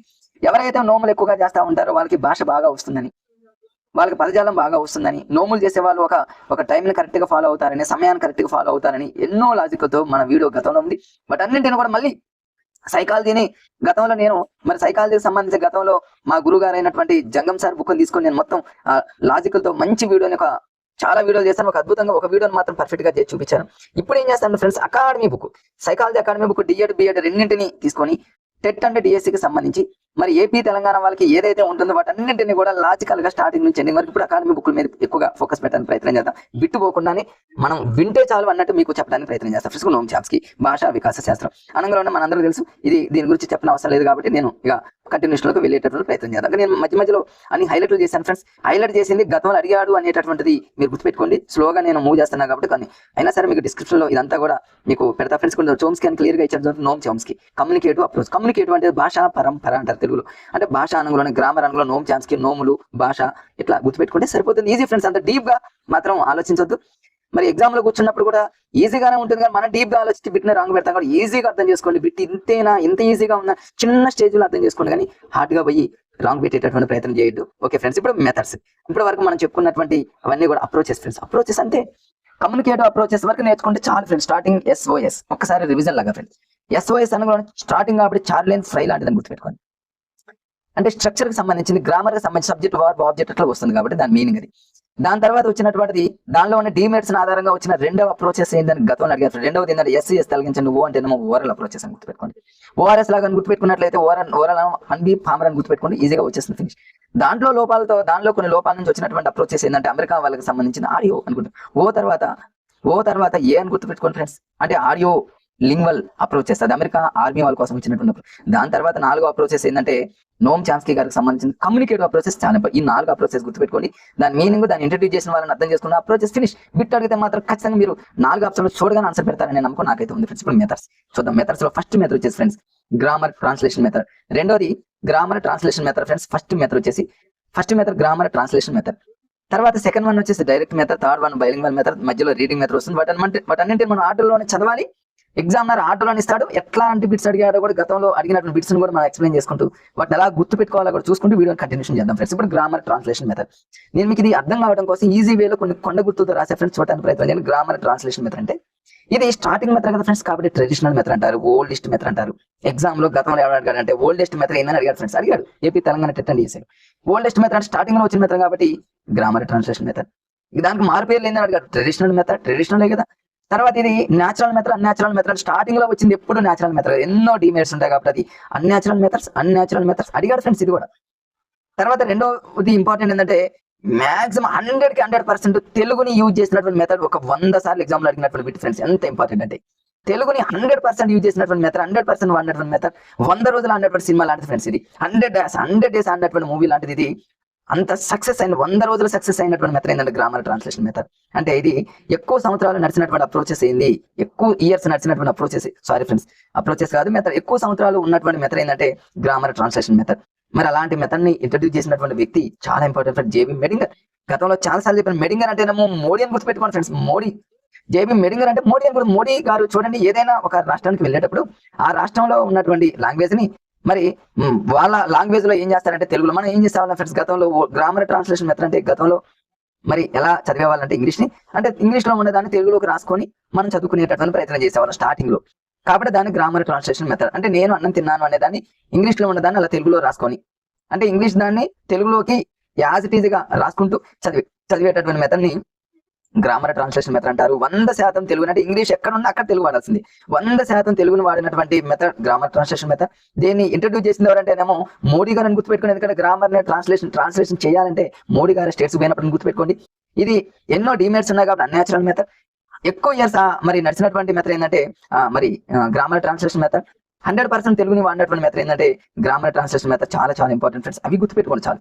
తర్వాత ఇందులో ఇంకా ఇంపార్టెంట్ ఏంటంటే ఇవి ప్రతిదీ ఇంపార్టెంట్ అని రాసినటువంటి ఫ్రెండ్స్, ఈజీగా గుర్తుపెట్టుకోవడానికి ఇవన్నీ లాజిక్స్ అనమాట. అందులో మదర్ టంగ్ ని ఎక్కువగా యూజ్ చేస్తారు. గ్రామర్ ట్రాన్స్లేషన్ మెథడ్ అంటే తెలుగుని ఎక్కువగా మదర్ టంగ్ ని ఎక్కువగా యూజ్ చేసిన మెథడ్ గ్రామర్ ట్రాన్స్లేషన్ మెథడ్. వొకాబులరీకి ఎక్కువ ప్రయారిటీ ఇచ్చారు. వొకాబులరీ అంటే ఏంటి ఫ్రెండ్స్, ఇక్కడ చూడండి friends, reading and writing. Reading అంటే చదవడం, రాయడం, ఇవన్నీ కూడా యాక్టివ్ స్కిల్స్ కిందకి వస్తాయి కదా ఫ్రెండ్స్. ఎల్ఎస్ అంటే ప్యాసివ్ స్కిల్స్. ఇక్కడ ప్యాసివ్ స్కిల్స్ ఏదైతే ఉన్నాయో లిజనింగ్ అండ్ స్పీకింగ్ కి ఈ రెండింటిని నెగ్లెక్ట్ చేయడం జరిగింది ఫ్రెండ్స్, నెగ్లెక్ట్ చేశారు. మరి రీడింగ్ అండ్ రైటింగ్ మాత్రం ఎక్కువగా డెవలప్మెంట్ చేయడం జరిగింది అనమాట. ఇక్కడ రీడింగ్ అండ్ రైటింగ్ అంటే ఏంటంటే ఫ్రెండ్స్, ఇక్కడ మరి వొకాబులరీ అనమాట. వొకాబులరీని ఎక్కువగా అంటే తెలుగుని ఎక్కువగా రాస్తూ ఉంటాం, ఇంగ్లీష్ లో రాస్తూ ఉంటాం కాబట్టి వొకాబులరీకి ఎక్కువ ప్రయారిటీ ఇచ్చినటువంటి method grammar translation method. Reading and writing ఎక్కువ ప్రయారిటీ ఇచ్చిన method grammar translation method. Neglect చేయబడినటువంటి మెథడ్ ఏంటంటే లిజనింగ్ అండ్ స్పీకింగ్. నేను చెప్తూ ఉన్నప్పుడు ఫ్రెండ్స్ మీరు కూడా మీ మైండ్ లో అలా నోటి ద్వారా అలా మైండ్ లో అనుకుంటూ ఉంటే ఖచ్చితంగా గుర్తుండడానికి అవకాశం ఎక్కువగా ఉంటుంది ఫ్రెండ్స్. ఇది మరి వొకాబులరీకి ఎక్కువగా ప్రయారిటీ ఇచ్చినట్టు ఎక్కువగా డెవలప్మెంట్ చేసినటువంటి మెథడ్ ఏంటంటే ఫ్రెండ్స్ ఇక్కడ ఇది గ్రామర్ ట్రాన్స్లేషన్ మెథడ్ అనేది మనం గుర్తుపెట్టుకుని చాలా సార్లు ఎగ్జామ్ లో ఫోకస్ పెట్టడం జరిగింది. ఇక అంటే ఇది ఫ్లూయెన్సీకి ఎక్కువగా అంటే ఇక్కడ ఓవరాల్ ఫ్లూయెన్సీని మాత్రం టోటల్ గా ఏం చేశారు ఫ్రెండ్స్ నెగ్లెక్ట్ చేయడం జరిగింది. ఫ్లూయెన్సీ అంటే ఇక్కడ లిజనింగ్ కావచ్చు, అదే విధంగా LS అంటే లిజనింగ్ స్పీకింగ్ ఈ రెండింటిని టోటల్ గా నెగ్లెక్ట్ చేసినటువంటి మెథడ్ ఏంటంటే grammar translation method. Only vocabulary అంటే రీడింగ్ అండ్ రైటింగ్ మీదనే ఎక్కువగా ప్రయారిటీ ఇచ్చారు కాబట్టి దీంట్లో కూడా కొన్ని డిమెరిట్స్ ఉన్నాయి కాబట్టి ఈ డిమెరిట్స్ కి మరి ఆధారంగా డిమెరిట్స్ కి అనుకూలంగా వచ్చినటువంటి సెకండ్ మెథడ్ ఫ్రెండ్స్. రెండవ method direct method. First method వచ్చేసి ఫ్రెండ్స్ ఇక్కడ grammar translation method starting method. ఎన్నో డిమెరిట్స్ ఉన్నాయి కాబట్టి అది న్యాచురల్ మెథడ్ కాదు. దాంట్లో ఉన్నటువంటి డిమెరిట్స్ ఆధారంగా వచ్చినటువంటి సెకండ్ మెథడ్ ఏంటి అన్నారు ఫ్రెండ్స్. గతంలో second method direct method. First method grammar translation method, రెండో మెథడ్ డైరెక్ట్ మెథడ్. ఆర్డర్ కూడా గుర్తుపెట్టుకోండి, మ్యాచింగ్ ఇవ్వచ్చు, ఎలాగైనా ఇచ్చేటటువంటి అవకాశం గతంలో ఉంది కాబట్టి రెండోది డైరెక్ట్ మెథడ్. ఈ డైరెక్ట్ మెథడ్ ఎలా గుర్తుపెట్టుకుంటాను ఫ్రెండ్స్, ఇక్కడ డైరెక్ట్ గా ఇంగ్లీష్ టు ఇంగ్లీష్ లోనే మాట్లాడాలి. తెలుగుని యూజ్ చేసేటటువంటి ప్రసక్తి లేదు. తెలుగు వాడు సింగిల్ వర్డ్ కూడా యూజ్ చేసేటటువంటి పని ఇక్కడ లేదు ఫ్రెండ్స్. తెలుగుని టోటల్ గా బ్యాన్ చేసినటువంటి మెథడ్ ఏంటంటే డైరెక్ట్ మెథడ్. ఇక్కడ కేవలం ఇంగ్లీష్ లోనే మాట్లాడాలి కాబట్టి ఇది న్యాచురల్ మెథడ్. ఇంగ్లీష్ ని డైరెక్ట్ గా నేర్చుకోవాలంటే తెలుగుని ఇలా రాసుకోవడం కాదు. తర్వాత ఇక్కడ దీన్ని ఇంట్రడ్యూస్ చేసింది ఎవరు అనే దాన్ని చిన్న లాజిక్ గా చెప్పడానికి ప్రయత్నం చేస్తారు. డైరెక్ట్ మెథడ్ ని ఎలా గుర్తుపెట్టుకుంటాను ఫ్రెండ్స్, ఇక్కడ చూడండి, ఇక్కడ దీన్ని హెన్రీ స్వీట్ అండ్ జెస్పర్సన్ అనేటటువంటి వీళ్ళిద్దరు కలిసి డైరెక్ట్ మెథడ్ ఇంట్రడ్యూస్ చేశారు. దీన్ని హాస్యంగా నేను ఎలా గుర్తుపెట్టుకున్నానంటే హెన్రీ స్వీట్ లో స్వీట్ తీసుకోండి, జెస్పర్సన్ లో సన్ తీసుకోండి ఫ్రెండ్స్. ఒక పిల్లవాడు స్వీట్ ని డైరెక్ట్ గా తినొద్దు అని మనం తండ్రి చెప్పాడని గుర్తుపెట్టుకోండి. డైరెక్ట్ మెథడ్ అంటే డైరెక్ట్ గా ఒక పిల్లవాడు స్వీట్ ని డైరెక్ట్ గా తినప్పుడు ఎప్పుడైనా డైరెక్ట్ మెథడ్ ని ఇంట్రడ్యూస్ చేసినటువంటి వ్యక్తులు ఎవరైనా అడిగితే డైరెక్ట్ గా తినకూడదు స్వీట్ ని, ఎవరు అంటే సన్ను. మీ ఇష్టం, ఆ లాజిక్ గా గుర్తుపెట్టుకోగలిగితే లైఫ్ లో మనం ఇక మర్చిపోయేటటువంటి ఛాన్సెస్ ఉండదు ఫ్రెండ్స్. ఇక్కడ దీనికి ఎక్కువగా దీంట్లో దేన్ని ప్రయారిటీ ఇచ్చారంటే దీంట్లో ఇంతకుముందు గ్రామర్ ట్రాన్స్లేషన్ మెథడ్ లో LS ని నెగ్లెక్ట్ చేసి రీడింగ్ అండ్ రైటింగ్ ఎక్కువగా ప్రయారిటీ ఇవ్వడం జరిగింది. ఇక్కడ ఏం చేశారంటే LS ని ఎక్కువగా ప్రయారిటీ తీసుకొని రీడింగ్ అండ్ రైటింగ్ మాత్రం టోటల్ గా మరి నెగ్లెక్ట్ చేయడం జరిగింది. ఇక్కడ దేన్ని నెగ్లెక్ట్ చేశారని కూడా అడగొచ్చు ఫ్రెండ్స్. గ్రామర్ ట్రాన్స్లేషన్ మెథడ్ లో LS స్టార్టింగ్ రెండింటిని నెగ్లెక్ట్ చేశారు ఫ్రెండ్స్. డైరెక్ట్ మెథడ్ లో స్టార్టింగ్ రెండింటికి ఓకే, లాస్ట్ రెండింటిని మాత్రం నెగ్లెక్ట్ చేయడం జరిగింది. మీరు దీన్ని ఎలా గుర్తుపెట్టుకుంటారంటే స్టార్టింగ్ గ్రామర్ ట్రాన్స్లేషన్ మెథడ్ లో దేన్ని నెగ్లెక్ట్ చేయడం జరిగింది అన్నాడు అనుకోండి ఫ్రెండ్స్. అక్కడ స్టార్టింగ్ కాబట్టి ఎండింగ్ రెండింటిని కూడా నెగ్లెక్ట్ చేయడం జరిగిందని గుర్తుపెట్టుకోండి. ఇది రెండవది కాబట్టి స్టార్టింగ్ రెండింటికి ఎక్కువగా ప్రయారిటీ ఇచ్చారని గుర్తుపెట్టుకోండి. అంటే LS అనగానే లిజనింగ్ స్పీకింగ్ ఈ రెండింటికి ఎక్కువ ప్రాధాన్యత ఇవ్వడం జరిగింది. వీటిని ఎక్కువగా డెవలప్మెంట్ చేయడానికి ప్రయత్నం చేశారు. ఎవరు ఇంట్రడ్యూస్ చేశారంటే మనం గుర్తుపెట్టుకోవచ్చు ఫ్రెండ్స్. మరి ఇక్కడ స్వీట్, అదే విధంగా జెస్పర్సన్ ఒక పిల్లవాడు స్వీట్ ని డైరెక్ట్ గా తినొద్దు అని లాజిక్ ని కనుక మనం ట్రిక్ ని కనుక గుర్తుపెట్టుకోగలిగితే ఈజీగా డైరెక్ట్ మెథడ్ ని మనం ఈజీగా గుర్తుపెట్టుకోండి. డైరెక్ట్ మెథడ్ అంటే డైరెక్ట్ ఇంగ్లీష్ లో మాట్లాడాలి, ఇది natural method. Henry Sweet and Jespersen ఇట్లా మనం గుర్తుపెట్టుకోవచ్చు. LS కి ఎక్కువగా ప్రయారిటీ ఇచ్చారు. ఇంతే ఫ్రెండ్స్, ఇందులో ఏమీ లేదు. తర్వాత ఇంకా టోటల్ గా ఇంతకుముందే చెప్పారు ఫ్రెండ్స్, ఇంగ్లీష్ లోనే మాట్లాడాలి కాబట్టి మదర్ టంగ్ టోటల్ గా బ్యాన్ చేయడం జరిగింది. ఇంకా ఇక్కడ నెగ్లెక్ట్ చేసింది ఏంటంటే RW మాత్రం నెగ్లెక్ట్ చేయడం జరిగింది ఫ్రెండ్స్. ఇక్కడ అంటే ఇక్కడ దేన్ని నెగ్లెక్ట్ చేశారంటే రీడింగ్ అండ్ రైటింగ్ అట్లా గుర్తుపెట్టుకోండి. స్టార్టింగ్ రెండింటిని నెగ్లెక్ట్ చేయడం జరిగింది friends. Grammar translation method starting కాబట్టి స్టార్టింగ్ రెండు నెగ్లెక్ట్. అంటే మనం జనరల్ గా LSRW అని రాస్తాం కదా ఫ్రెండ్స్. స్టార్టింగ్ రెండు ఎండింగ్ రెండు లాగా మనం అనుకున్నట్లయితే స్టార్టింగ్ మెథడ్ స్టార్టింగ్ రెండింటిని నెగ్లెక్ట్ చేశారని గుర్తుపెట్టుకోండి. ఈజీగా గుర్తుపెట్టుకోవచ్చు. అంటే గ్రామర్ ట్రాన్స్లేషన్ మెథడ్ అనేది లిజనింగ్ స్పీకింగ్ ని నెగ్లెక్ట్ చేయడం జరిగింది. రెండో మెథడ్ డైరెక్ట్ మెథడ్ అనేది మిగతా రెండింటిని నెగ్లెక్ట్ చేయడం జరిగింది అన్నట్టు. అంటే స్టార్టింగ్ రెండు, రెండవది మిగతా రెండింటిని నెగ్లెక్ట్ చేయడం జరిగింది అనేది కొంచెం తెలుగు మీడియం నుంచి వచ్చినటువంటి మిత్రులకి ఈ లాజిక్ అనేది కొంచెం యూజ్ అవుతుంది అనేటువంటి ఉద్దేశంతో 2-3 సార్లు స్ట్రెచ్ చేయడం జరిగింది ఫ్రెండ్స్. అంతే. తర్వాత ఇంకా థర్డ్ మెథడ్ డైరెక్ట్ మెథడ్ లో కూడా కొన్ని డిమెరిట్స్ ఉన్నాయి. ఆ డిమెరిట్స్ ఆధారంగా వచ్చినటువంటి మూడవ మెథడ్ అడుగుతాడు ఫ్రెండ్స్ ఒక సీక్వెన్స్. మూడవది ఏంటంటే రీడింగ్ మెథడ్. ఈ రీడింగ్ మెథడ్ అనేది చాలా సార్లు అడిగారు ఫ్రెండ్స్. ఏపీ తెలంగాణలో చాలా సార్లు DSAలో ఈ రీడింగ్ మెథడ్ అంటే ఏంటంటే రీడింగ్ అంటే రీడ్ చేయడం. అంటే కేవలం ఇక్కడ రీడింగ్ మాత్రమే డెవలప్ చేయాలి తప్ప మిగతా లిజనింగ్, స్పీకింగ్, రైటింగ్ మూడింటిని నెగ్లెక్ట్ చేయడం జరిగింది. అడుగుతారు ఈజీగా ఫ్రెండ్స్. ఇది ఎవరైనా రీడింగ్ మెథడ్ లో వేటిని నెగ్లెక్ట్ చేయడం జరిగింది అంటే రీడింగ్ కాకుండా మిగతా లిజనింగ్, స్పీకింగ్, రైటింగ్ మూడింటిని నెగ్లెక్ట్ చేయడం జరిగింది. దేన్ని ఎక్కువగా డెవలప్ చేశారంటే రీడింగ్ ని. అందుకని దీన్ని ఏమంటారంటే న్యూ మెథడ్ అంటారు ఫ్రెండ్స్. న్యూ మెథడ్ అని దేని పిలుస్తారంటే రీడింగ్ మెథడ్. అందుకని దీన్ని ఇంట్రడ్యూస్ చేసింది ఎవరంటే మైకల్ వెస్ట్ ప్రకారంగా రీడింగ్ మెథడ్ అనేది బెస్ట్ మెథడ్ అన్నారు. చాలా బిట్లలో మీరు ప్రీవియస్ బిట్లు చూసే ఉంటారు. ఎవరి ప్రకారంగా బెస్ట్ మెథడ్ రీడింగ్ మెథడ్ అని చెప్పారంటే మైకల్ వెస్ట్ అనమాట. బెస్ట్ రీడింగ్ మెథడ్ అని గుర్తుపెట్టుకోండి. దీన్ని ఎట్లా గుర్తుపెట్టుకోండి? మైకల్ వెస్ట్ అంటే వేస్ట్ అని గుర్తుపెట్టుకోండి. ఏది పడుతుంది మనం మాట్లాడటం వేస్ట్ అని గుర్తుపెట్టుకోండి. లేదా ఇంకా ఇలా మైకల్ వెస్ట్ వెస్ట్ అంటేనేమో ఇక్కడ మరి మైక్ లాగా గుర్తుపెట్టుకోండి. వెస్ట్ అంటేనేమో ఈస్ట్ వెస్ట్ నార్త్ సౌత్ లో వెస్ట్ లాగా గుర్తుపెట్టుకోండి. మీ ఇష్టం ఫ్రెండ్స్. నేను ఎలా గుర్తుపెట్టుకున్నానంటే వెస్ట్ మెథడ్ వెస్ట్ అనే ఆయన best method reading method. Best reading, read చేయడం, మనం మాట్లాడటం అనేది పర్ఫెక్ట్ గా రాగలిగితే అది ఏదైనా కావచ్చు. అదే బెస్ట్ అన్నది ఎవరంటే బెస్ట్ రీడింగ్ మెథడ్, ఇది న్యూ మెథడ్. అంతే, ఆ పదాన్ని గుర్తుపెట్టుకుని సరిపోతుంది కదా ఫ్రెండ్స్. అంతే. ఈ రీడింగ్ మెథడ్ లో కూడా కొన్ని లోపాలు ఉన్నాయి. ఆ లోపాల్లో ఉన్నటువంటి వాటికి ఆధారంగా వచ్చింది bilingual method. Very very very very ఎన్నిసార్లు చెప్పినా కూడా తక్కువ, అంతే ఇంపార్టెంట్. ఎగ్జామినర్ నాకు తెలిసి వీటన్నింటి మీద కంటే కూడా ఎక్కువ ఇంపార్టెంట్ ఏవి అని నా వరకు నేను చెప్పగలిగినట్లయితే డైరెక్ట్ మెథడ్ ఒకటి, బైలింగ్వల్ మెథడ్ ఒకటి ఖచ్చితంగా ఎగ్జామినర్ ఫోకస్ పెడతాడు. స్టార్టింగ్ మెథడ్ తో పోల్చుకుంటే డైరెక్ట్ మెథడ్, బైలింగ్వల్ మెథడ్ చాలా ఇంపార్టెంట్. దీన్ని ఎట్లా గుర్తుపెట్టుకోవాలి? ముందు ఇంట్రడ్యూస్ చేసిన ఆయన మన లాజికల్ గా ట్రిక్ ద్వారా గుర్తు. బైలింగ్వల్ అంటే బై అంటే రెండు కదా ఫ్రెండ్స్. లింగవల్ అంటే లింగాలను గుర్తుపెట్టుకోండి. పుంలింగం స్త్రీలింగాలు ఉంటాయి కదా. బైలింగం అంటే రెండు లింగాలు ఉంటాయి. ఇక్కడ రెండు లింగాలు అంటే ఫ్రెండ్స్ ఇక్కడ ఒకటి డాడీ సన్ అంటే ఇద్దరు పురుషులు అన్నట్టు గుర్తుపెట్టుకోండి. బైలింగవల్ అంటేనేమో రెండు లింగాల గుర్తుపెట్టుకున్నట్లయితే సీజే డాడ్ సన్ లాగా గుర్తుపెట్టు, అంటే డాడీ సన్ అని గుర్తుపెట్టుకోండి. ఇక్కడ డాడీ సన్ బైలింగవల్ మెథడ్ ని ఇంట్రడ్యూస్ చేసింది ఎవరని ఎన్నిసార్లు అడిగారు ఫ్రెండ్స్. బైలింగవల్ అనుకోండి, అనుకోండి, ఇద్దరు అని గుర్తుపెట్టుకోండి, డాడీ సన్ అని గుర్తుపెట్టుకోండి. అంత ఇంపార్టెంట్. ఇక్కడ దేన్ని ఎక్కువగా వేడికి ఎక్కువగా ప్రయారిటీ ఇచ్చాడంటే ఎందుకు ఇది అంత ఇంపార్టెంట్ నేను అంటున్నాను. ఇక్కడ అన్నింటికీ ఇంపార్టెన్స్ ఇవ్వడం జరిగింది. స్టార్టింగ్ మెథడ్ వచ్చేసి స్టార్టింగ్ రెండు నెగ్లెక్ట్ చేయడం జరిగింది, లిజనింగ్ స్పీకింగ్. రెండోది డైరెక్ట్ మెథడ్ వచ్చేసి రీడింగ్ రైటింగ్ నెగ్లెక్ట్ చేయడం జరిగింది. కానీ ఇక్కడ మాత్రం రీడింగ్ మెథడ్ లో రీడింగ్ మాత్రమే ఉంచి మిగతా లిజనింగ్ స్పీకింగ్ రైటింగ్ నెగ్లెక్ట్ చేయడం జరిగింది. కానీ బైలింగ్వల్ మెథడ్ లో మాత్రం అన్నింటికి ప్రయత్నం చేయడం జరిగింది. ప్రతిదీ అవసరమని చెప్పడం జరిగింది ఫ్రెండ్స్. చూడండి, అందుకని అంటూ ఉంటారు కదా ఫ్రెండ్స్ చాలా మంది, అందరినీ ఇష్టపడేటటువంటి వాళ్ళు ఎవరినైనా ఇష్టపడతారు కదా ఫ్రెండ్స్. అట్లా అనమాట. అన్ని దేవుని ప్రార్థించేటటువంటి మన ఎవరైతే వ్యక్తులు అయితే ఉంటారో మరి అందరితో మంచిగా ఉంటారనేటటువంటి సామెత దీనికి సరిపోవచ్చు ఫ్రెండ్స్. ఇక్కడ LSRWని నాలుగింటికి, అంటే LS అంటేనేమో లిజనింగ్ స్పీకింగ్ ఫ్లూయెన్సీని ఎక్కువగా డెవలప్మెంట్ చేయడానికి, రీడింగ్ అండ్ రైటింగ్ అంటేనేమో యాక్యురసీని, అంటే ఫ్లూయెన్సీని ఎగ్జామ్ అడిగారు ఫ్రెండ్స్. ఫ్లూయెన్సీ అండ్ యాక్యురసీ ఈ రెండింటిని డెవలప్మెంట్ చేసినటువంటి మెథడ్ ఏంటన్నాడు బైలింగ్వల్ మెథడ్. బైలింగ్వల్ రెండు లింగాలు పురుషుడు స్త్రీ, సారీ ఫ్రెండ్స్ ఇద్దరు, అంటే ఇక్కడ డాడీ అండ్ సన్ అని గుర్తుపెట్టుకోండి. బైలింగ్వల్ అంటే డాడీ సన్, అంటే ఇక్కడ ఫ్లూయెన్సీ అదే విధంగా యాక్యురసీ ఈ రెండింటిని డెవలప్మెంట్ చేసినటువంటి మెథడ్ ఏంటంటే బైలింగ్వల్ మెథడ్ అని గుర్తుపెట్టుకుంటారు. అన్నింటికి మరి ఇవ్వడం జరిగింది. అందుకనే మరి ఇది అత్యంత సక్సెస్ అయినటువంటి, అన్నింటికన్నా సక్సెస్ అయినటువంటి మెథడ్ ఏందని అడిగారు. ఎన్నిసార్లు అడిగారు. మోస్ట్ సక్సెస్ఫుల్ మెథడ్ ఏందన్నాడు బైలింగ్వల్ మెథడ్. మరి ఇక్కడ 100 days ఎక్కువ సంవత్సరాల పాటు నడిచినటువంటి method starting method friends, grammar translation method. కొన్ని కన్ఫ్యూజ్ కాకూడదు ఫ్రెండ్స్. సైకాలజీలో కూడా మనకు అభ్యాసం అనే దాంట్లో 3 ఉంటాయి ఫ్రెండ్స్. ఒకటి ఫలితనేమో, అభ్యాసనేమో, సంసిద్ధతనేమో. ఏది ఆమోగ్యమైనది, ఏది విశ్వసనీయమైనది, కొన్ని కన్ఫ్యూజ్ ఉంటాయి టెక్నాలజీ. బట్ మనం లాజికల్ గా రాసుకుంటూ ఉండాలి. బైలింగ్వల్ మెథడ్ అంటేనేమో ఎక్కువగా సక్సెస్ అయినటువంటి మెథడ్, ఎక్కువ కాలం పాటు ఉన్నటువంటి మెథడ్ ఏంటంటే గ్రామర్ ట్రాన్స్లేషన్ మెథడ్. ఇంగ్లీష్ లోనే మాట్లాడడం డైరెక్ట్ మెథడ్. అన్నింటికీ ప్రయారిటీ ఇచ్చిన మెథడ్ ఏంటంటే బైలింగ్వల్ మెథడ్. ఎందుకంటే listening speaking writing fluency accuracy ఇట్లా మనం గుర్తుపెట్టుకున్నట్లయితే డాడ్స్ అండ్ బైలింగ్వల్ ఇట్లా గుర్తుపెట్టుకోగలిగినట్లయితే, హాస్యంగా ట్రిక్స్ యూజ్ చేసుకుంటూ లాజికల్ గా చదవగలిగినట్లయితే ఈజీగా అయిపోయింది కదా ఫ్రెండ్స్. ఏముంది ఇక్కడ చూడండి. మరి మదర్ టంగ్ కూడా ఇక్కడ వద్దనలేదు ఫ్రెండ్స్. మదర్ టంగ్ కూడా తీసుకోమన్నాడు. ఇక్కడ చూడండి, అంత ఇంపార్టెంట్.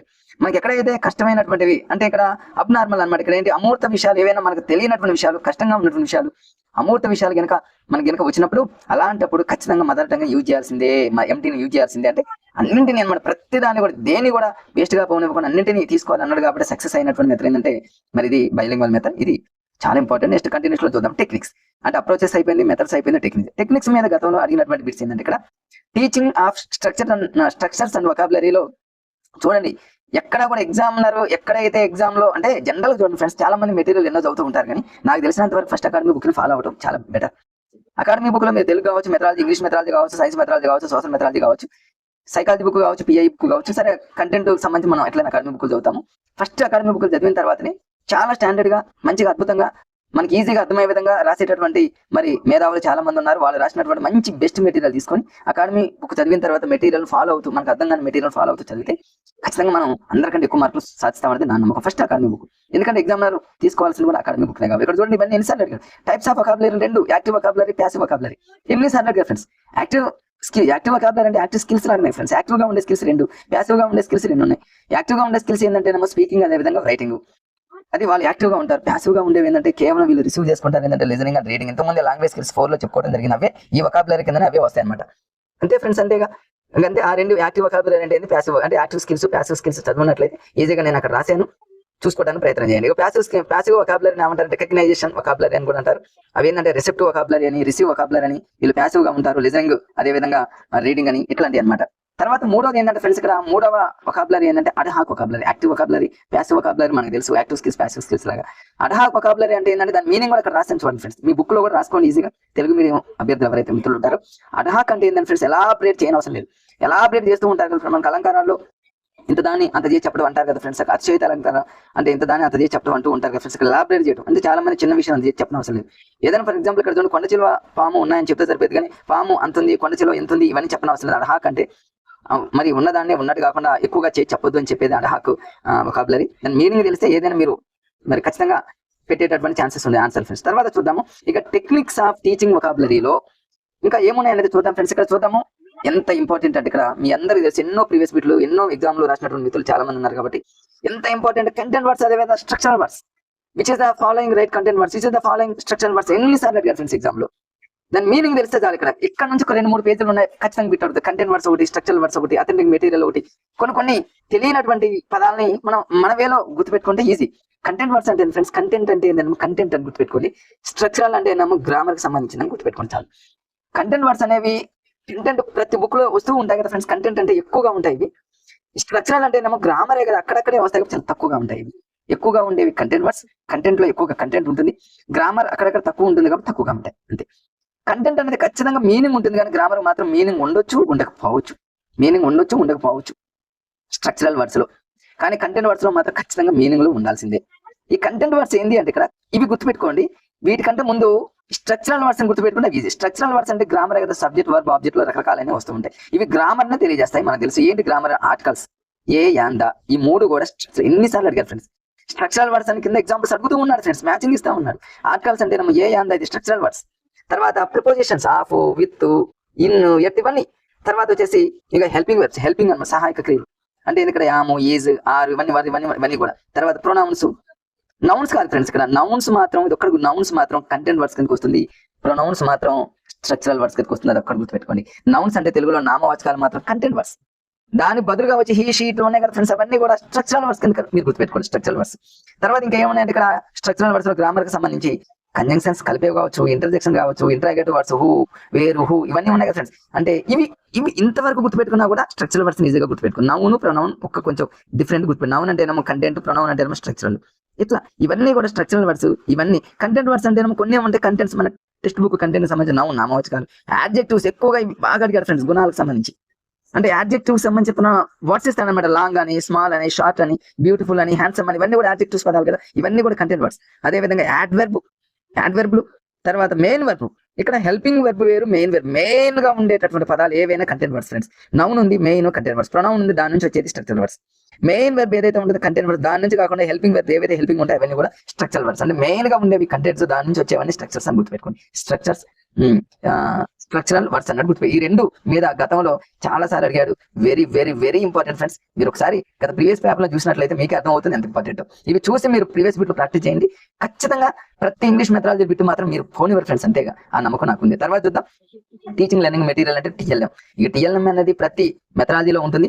మరి ఆ మెటీరియల్ లో ఉన్న వాటిని మీరు జనరల్ గా చదువుకుంటారు కాబట్టి ఎగ్జామినర్ వాటి జోలికి పోకుండా ఈ అథెంటిక్ మెటీరియల్ మీద ఎక్కువగా ఎగ్జామినర్ ఫోకస్ పెడుతున్నారు ఫ్రెండ్స్. అథెంటిక్ మెటీరియల్ ఉంది. అథెంటిక్ మెటీరియల్ అంటే తెలుగులో ఏంటంటే అత్యంత నమ్మదగినటువంటి మెటీరియల్. ఇది ఎంత ఇంపార్టెంట్ అంటే ఇప్పుడు నవేడే చాలా useful material authentic material. First exam లో దీని మరి ఇది ఎవరికి సంబంధించి దీనంతా కూడా నేను జస్ట్ ఒక చిన్న కోడ్తోనే మీకు చెప్పడానికి ప్రయత్నం. చిన్న ట్రిక్.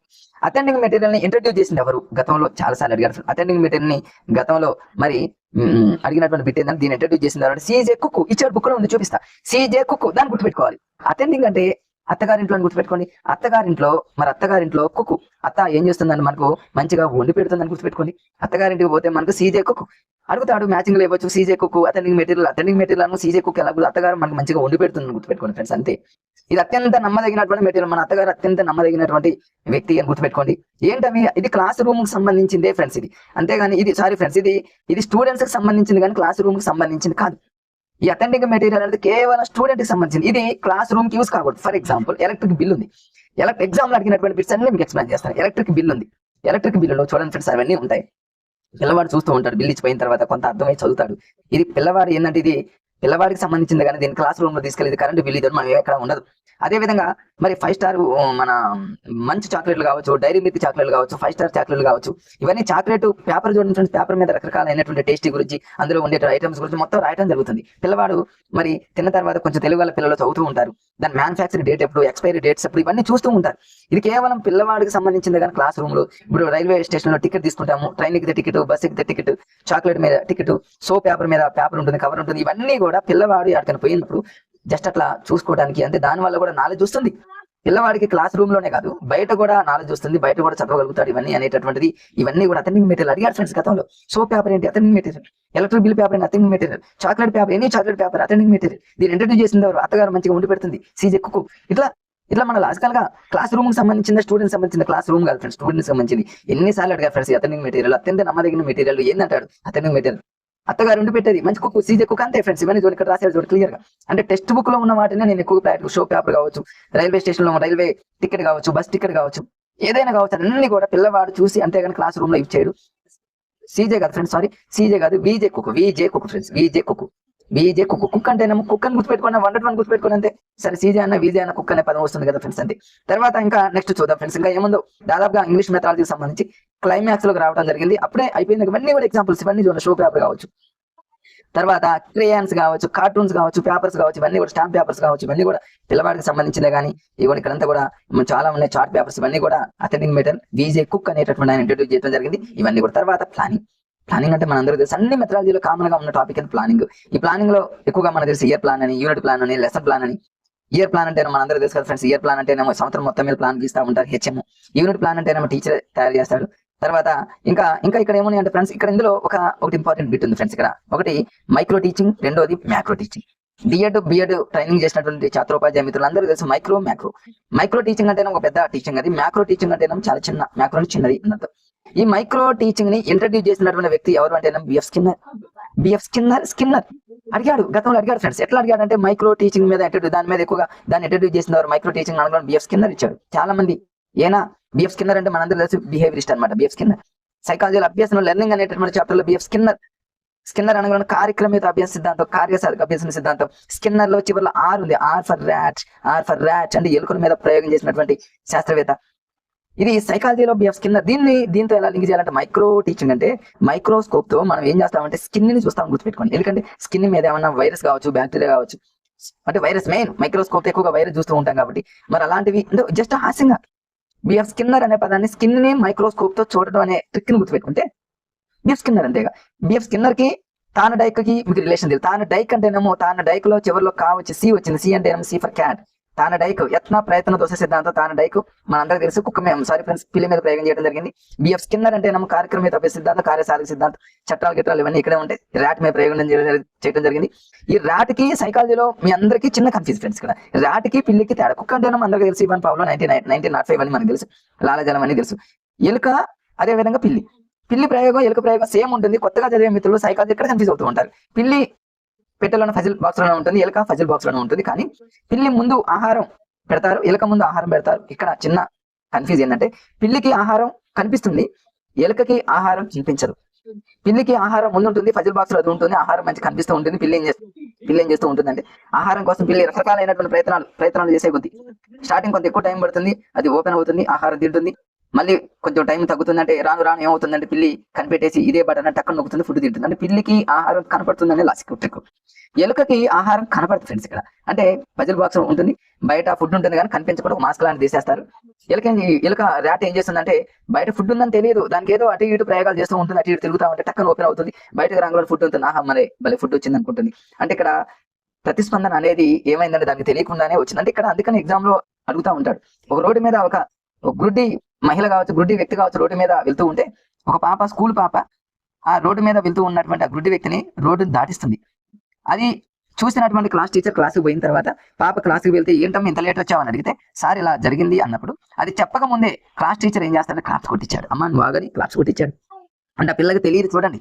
అంటే పిల్లకి ముందు బహుమతి వస్తుందని తెలియదు, పిల్లి ప్రయోగంలో బహుమతి వస్తుందని తెలుసు, నాకు గ్యారంటీ నా ముందు ఉందని. ఎలుకకు మాత్రం తన ముందు ఫుడ్ లేదని తెలుసు. అంటే తనకి బహుమతి వస్తుందని తెలియదు, ఫుడ్ లేదని తెలియదు, తనకు బహుమతి వస్తుందని తెలియదు. తర్వాత ఏమైందంటే బహుమతి వచ్చేసింది. అంటే పిల్లకి ఎలుకకి మధ్య మరి కొంచెం కన్ఫ్యూజ్ ఉంది కాబట్టి కొత్తగా చదివేటటువంటి మిత్రులు ఇవన్నీ కూడా నా వీడియోలో ఉన్నాయి ఫ్రెండ్స్, చూడడానికి ప్రయత్నం చేయండి. చాలా లాజికల్ గా సైకాలజీని ఇంతేనా అన్నట్టు చెప్పాను, పిఐని చాలా అద్భుతంగా చెప్పడం జరిగింది. మళ్ళీ మీకు మరి అప్డేట్ గా మళ్ళీ ఏమైనా కొంచెం మిస్టేక్లు ఉన్నా కొన్ని సరి చేసి కొత్త బుక్ లో ఉన్నటువంటి వాటిని అకాడమిక్ బుక్ ఫాలో అవుతూ వీడియోలు మళ్ళీ చేయడానికి ప్రయత్నం చేస్తున్నాను. కాబట్టి మిత్రులు నా వీడియో నచ్చితే మరొకసారి మరి చేయనటువంటి మిత్రులు లైక్ చేయండి, సబ్స్క్రైబ్ చేసుకోవడానికి ప్రయత్నం చేయండి ఫ్రెండ్స్. తర్వాత ఇది బిఎఫ్ స్కిన్నర్, ఇదంతా అయిపోయింది. తర్వాత కంటిన్యూషన్ లో చూద్దాం. ఇంకా ఇక్కడ ఇంకేమన్నా చూద్దాం friends. History of micro teaching అంటే నేను ఇక్కడ ట్రైనింగ్ లో మనం చేసేటటువంటిది జస్ట్ ఒక పదం నేను అక్కడ రాశాను. పీరియడ్ ప్లాన్ అంటే లెసన్ ప్లాన్, ఇది క్లాస్ రూమ్ కి సంబంధించింది. ఒక అవన్నీ మీకు జనరల్ గా తెలుసు కాబట్టి వదిలేను friends. Curriculum and text book. Curriculum and text book లో ఈ టెక్స్ట్ బుక్ కి సంబంధించి కరికులం కి సంబంధించి కొన్ని ఉంటాయి, అవన్నీ మీరు చూసుకోవడానికి ట్రై చేయండి. బెస్ట్ టెక్స్ట్ బుక్ లో ఉన్నటువంటివి లక్షణాలు, క్వాలిటీస్ ఉంటాయి. తర్వాత ఎవాల్యుయేషన్, ది మోస్ట్ ఇంపార్టెంట్ ఏంటంటే ఎవాల్యుయేషన్, మూల్యాంకనం. ప్రతి మెథడాలజీలో ఉండేది ఎవాల్యుయేషన్. ఏ మెథడాలజీలోనే ఉంటుంది ఎవాల్యుయేషన్. దీన్ని ఇంగ్లీష్ లో కూడా మీరు ఈజీగా అర్థం చేసుకోవచ్చు, ఇది కష్టం ఏమి ఉండదు ఫ్రెండ్స్. చూద్దాం. ఎవాల్యుయేషన్ లో కంటిన్యూస్ లో చూసినట్టు సిసిఈ అని అంటాము, కంటిన్యూస్ అండ్ కాంప్రిహెన్సివ్ ఎవాల్యుయేషన్. కొత్తగా చదివే మిత్రులు దీన్ని గుర్తుపెట్టుకుని ఎగ్జామ్ లో అడిగారు ఫ్రెండ్స్, ఇది కూడా అడుగుతాడు అనుకుంటా, అడిగాడు. కంటిన్యూస్ అండ్ కాంప్రిహెన్సివ్ ఎవాల్యుయేషన్, దీన్నే తెలుగులో నిరంతర సమగ్ర మూల్యాంకనం అని అంటారు. దీంట్లో కంటిన్యూస్ అంటే ఏంటి అడిగాడు, నిరంతరం అంటే ఏంది, సమగ్రం అంటే ఏంది, మూల్యాంకనం అంటే ఏంది, వాటిని విడివిడిగా డెఫినేషన్ కూడా ఇచ్చినట్టు అడిగినటువంటి సందర్భాలు ఉన్నాయి కాబట్టి వాటిని చూసుకోవడానికి ప్రయత్నం చేయండి. ఈ సిసిఈ ప్రకారంగా ఎగ్జామ్స్ మళ్ళీ 2 రకాలు మనందరికీ తెలుసు. కంటిన్యూస్ కాంప్రిహెన్సివ్ సిసిఈ ప్యాటర్న్ లో 2 టైప్స్ ఉన్నాయి ఎగ్జామ్స్. ఒకటి ఎఫ్ఏ, రెండోదేమో ఎస్ఏ. ఎఫ్ఏ అంటేనేమో ఫార్మేటివ్ అసెస్మెంట్ అని అంటారు. అంటే దీన్నే మన తెలుగులో రూపన్ మూల్యాంకనం, నిర్మాణాత్మక మూల్యాంకనం అంటారు. ఈ రూపన్ మూల్యాంకనం, నిర్మాణాత్మక మూల్యాంకనంలో మళ్ళీ 4 టైప్స్ ఉన్నాయి. ఎగ్జామ్ లో చాలా సార్లు అడిగాడు. ఒకటేమో పిల్లల భాగస్వామ్యము, పిల్లలు రాసినటువంటి నోట్స్, ప్రాజెక్ట్ పనులు, ఒక లఘు పరీక్ష. ప్రతి దానికి ఒక 10 మార్క్స్ ఉంటాయి. కానీ సిప్ టెస్ట్ లో మాత్రమే 20 మార్క్స్. టోటల్ గా 10 20 + 10 30 + 10 టోటల్ గా ఎఫ్ఏ ఎంతకంటే 50 మార్క్స్ ఉంటుంది. ఈ 50 మార్క్స్ 20 మార్క్స్ మాత్రమే ఎగ్జామ్. మిగతా అన్ని కూడా జనరల్ గా చూస్తాం. రూపన్ మూల్యాంకనం, నిర్మాణాత్మక మూల్యాంకనం మీనింగ్ మన అందరికీ తెలుసు కదా ఫ్రెండ్స్. ఎఫ్ఏ అంటే ఫార్మేటివ్ అసెస్మెంట్, ఫార్మేటివ్ వాల్యుయేషన్. అంటే క్లాస్ లో టీచర్ బోధిస్తూ ఉన్నప్పుడే పిల్లవాడు ఏవైతే తప్పులు చేస్తూ ఉంటాడో అప్పటికప్పుడే ఆ తప్పుల్ని సవరించేటటువంటి మూల్యాంకనాన్ని రూపన్ మూల్యాంకనము, నిర్మాణాత్మక మూల్యాంకనం అని అంటారు. అంటే అప్పటికప్పుడే దాన్ని సరి చేయాలన్నమాట. క్లాస్ రూమ్ లో జరుగుతూ ఉన్నప్పుడే జరిగేది ఇది. ఎస్ఏ అంటేనేమో సమ్మేటివ్ అసెస్మెంట్ అంటేనేమో కొంతకాలం తర్వాత జరిగేటటువంటి ఎగ్జామ్. అది మనందరికీ తెలుసు. సమ్మేటివ్ అసెస్మెంట్, సమగ్ర మూల్యాంకనం, లేకపోతే సంకలన మూల్యాంకనం నెక్స్ట్ చెప్తా ఫ్రెండ్. దీని ఇంగ్లీష్ లో మరి పిల్లల భాగస్వామ్యాన్ని చైల్డ్, మరి ఇక్కడ ఏమంటారంటే ఫ్రెండ్స్, ఇక్కడ పార్ట్నర్షిప్స్ అంటారు, చైల్డ్ నోట్స్ అంటారు, ప్రాజెక్ట్ వర్క్స్ అంటారు. తర్వాత స్లిప్ టెస్ట్. ఇంగ్లీష్ లో తెలుగులో అర్థం చేసుకోగలిగితే ఈజీ ఫ్రెండ్స్. వాటి మీద ఎక్కువ ఎగ్జామినర్ ఫోకస్ పెట్టాడు, గుర్తుపెట్టుకోవడానికి ప్రయత్నం చేయాలి. తర్వాత సమ్మేటివ్ అసెస్మెంట్, సమ్మేటివ్ ఎవాల్యుయేషన్. దీన్ని ఏమంటారంటే సంకలన మూల్యాంకనం, సంగ్రహణ మూల్యాంకనం. అంటే చివరిలో ఎగ్జామ్ చివరిలో మనం కండక్ట్ చేస్తాము. జస్ట్ కొన్ని ఎగ్జాంపుల్స్ అక్కడ రాయటం జరిగింది అకాడమిక్ బుక్ లో. ఒకసారి చూసే ప్రయత్నం. తర్వాత టెస్ట్, అచీవ్మెంట్ టెస్ట్, ఇవన్నీ మీకు తెలుసు. ప్రొఫిషియన్సీ టెస్ట్ ఇవన్నీ ఉంటాయి, జనరల్ గా చూసుకోండి. తర్వాత రిలయబిలిటీ అనేటటువంటిది ఒకటి. ఆబ్జెక్టివ్. ఈ రెండు చాలా మంది మరి టెట్ అండ్ డిఎస్సి మిత్రులు ఇక్కడ కన్ఫ్యూజ్ అవుతూ ఉంటారు. మరి విశ్వసనీయతకి, లక్ష్యాత్మకతకి తేడా కన్ఫ్యూజ్ అవుతూ ఉంటారు చాలా మంది. మిగతా అన్ని ఈజీనే. సప్రమాణత అవన్నీ కూడా చాలా ఈజీగా ఉంటుంది. మనం ఈజీగా 4 టక్కన పెడతాం. విశ్వసనీయత అంటే ఏమో వి ఫర్ విద్యార్థి అని గుర్తుపెట్టుకోండి ఫ్రెండ్స్. విశ్వసనీయత అనేది ఇది విద్యార్థికి సంబంధించినటువంటి డెఫినేషన్. విశ్వసనీయత, దీని ఇంగ్లీష్ లో రిలయబిలిటీ అంటారు. రిలయబిలిటీ, రియల్ గా అని గుర్తుపెట్టుకోండి. ఆబ్జెక్టివిటీ అనే దాన్ని ఇది లక్ష్యాత్మకత అంటే ఇది టీచర్స్ కి సంబంధించింది అని గుర్తుపెట్టుకోండి. ఎందుకు ఈ కన్ఫ్యూజ్ అవ్వడానికి నేను చెప్తున్నా. విశ్వసనీయత అంటేనేమో విద్యార్థికి సంబంధించి. అంటే ఎవరైనా ఒక విద్యార్థి ఎన్నిసార్లు ఎగ్జామ్ రాసినా ఒకే మార్క్ రావడానికి విశ్వసనీయత అంటారు. అంటే విద్యార్థి చేసే పనికి ఒక విద్యార్థి ఎన్నిసార్లు ఎగ్జామ్ రాసినా, ఎన్నిసార్లు టెస్ట్ రాసినా ఒకే మార్కులు. టీచర్ అనే పదం వాడలేదు నేను.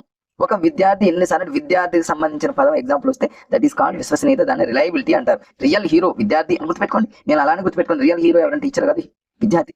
ఆబ్జెక్టివిటీ అంటే ఇక్కడ లక్ష్యాత్మకత అంటారు తెలుగులో ఫ్రెండ్స్. లక్ష్యాత్మకత అంటే హాస్యంగా అంతే ఫ్రెండ్స్. ఇక్కడ ఏదో ఏమీ కాదు, హాస్యాత్మక. లక్ష్యాత్మకత అంటే ఏంటంటే 1 లక్ష రూపాయల లోపు మరి శాలరీ తీసుకునేటటువంటి వాళ్ళు ఎవరు అంటే టీచర్స్ కాబట్టి.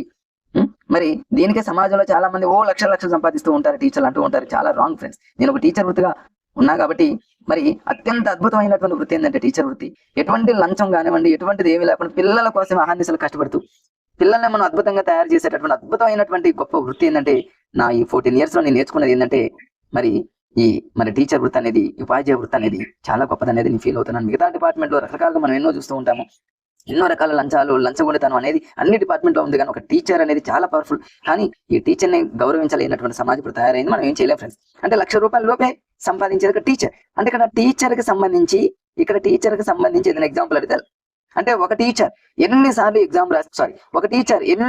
ఎగ్జామ్ దిద్దినా ఒకే మార్క్ వస్తే దాని లక్ష్యాత్మకత. ఇక్కడ ఏంటి, ఒక విద్యార్థి ఎన్నిసార్లు ఎగ్జామ్ రాసినా ఒకే మార్కు, ఒక టీచర్ ఎన్నిసార్లు కరెక్షన్ చేసి ఎన్నిసార్లు దిద్దినా ఒకే మార్క్ వస్తేనేమో లక్ష్యాత్మకత.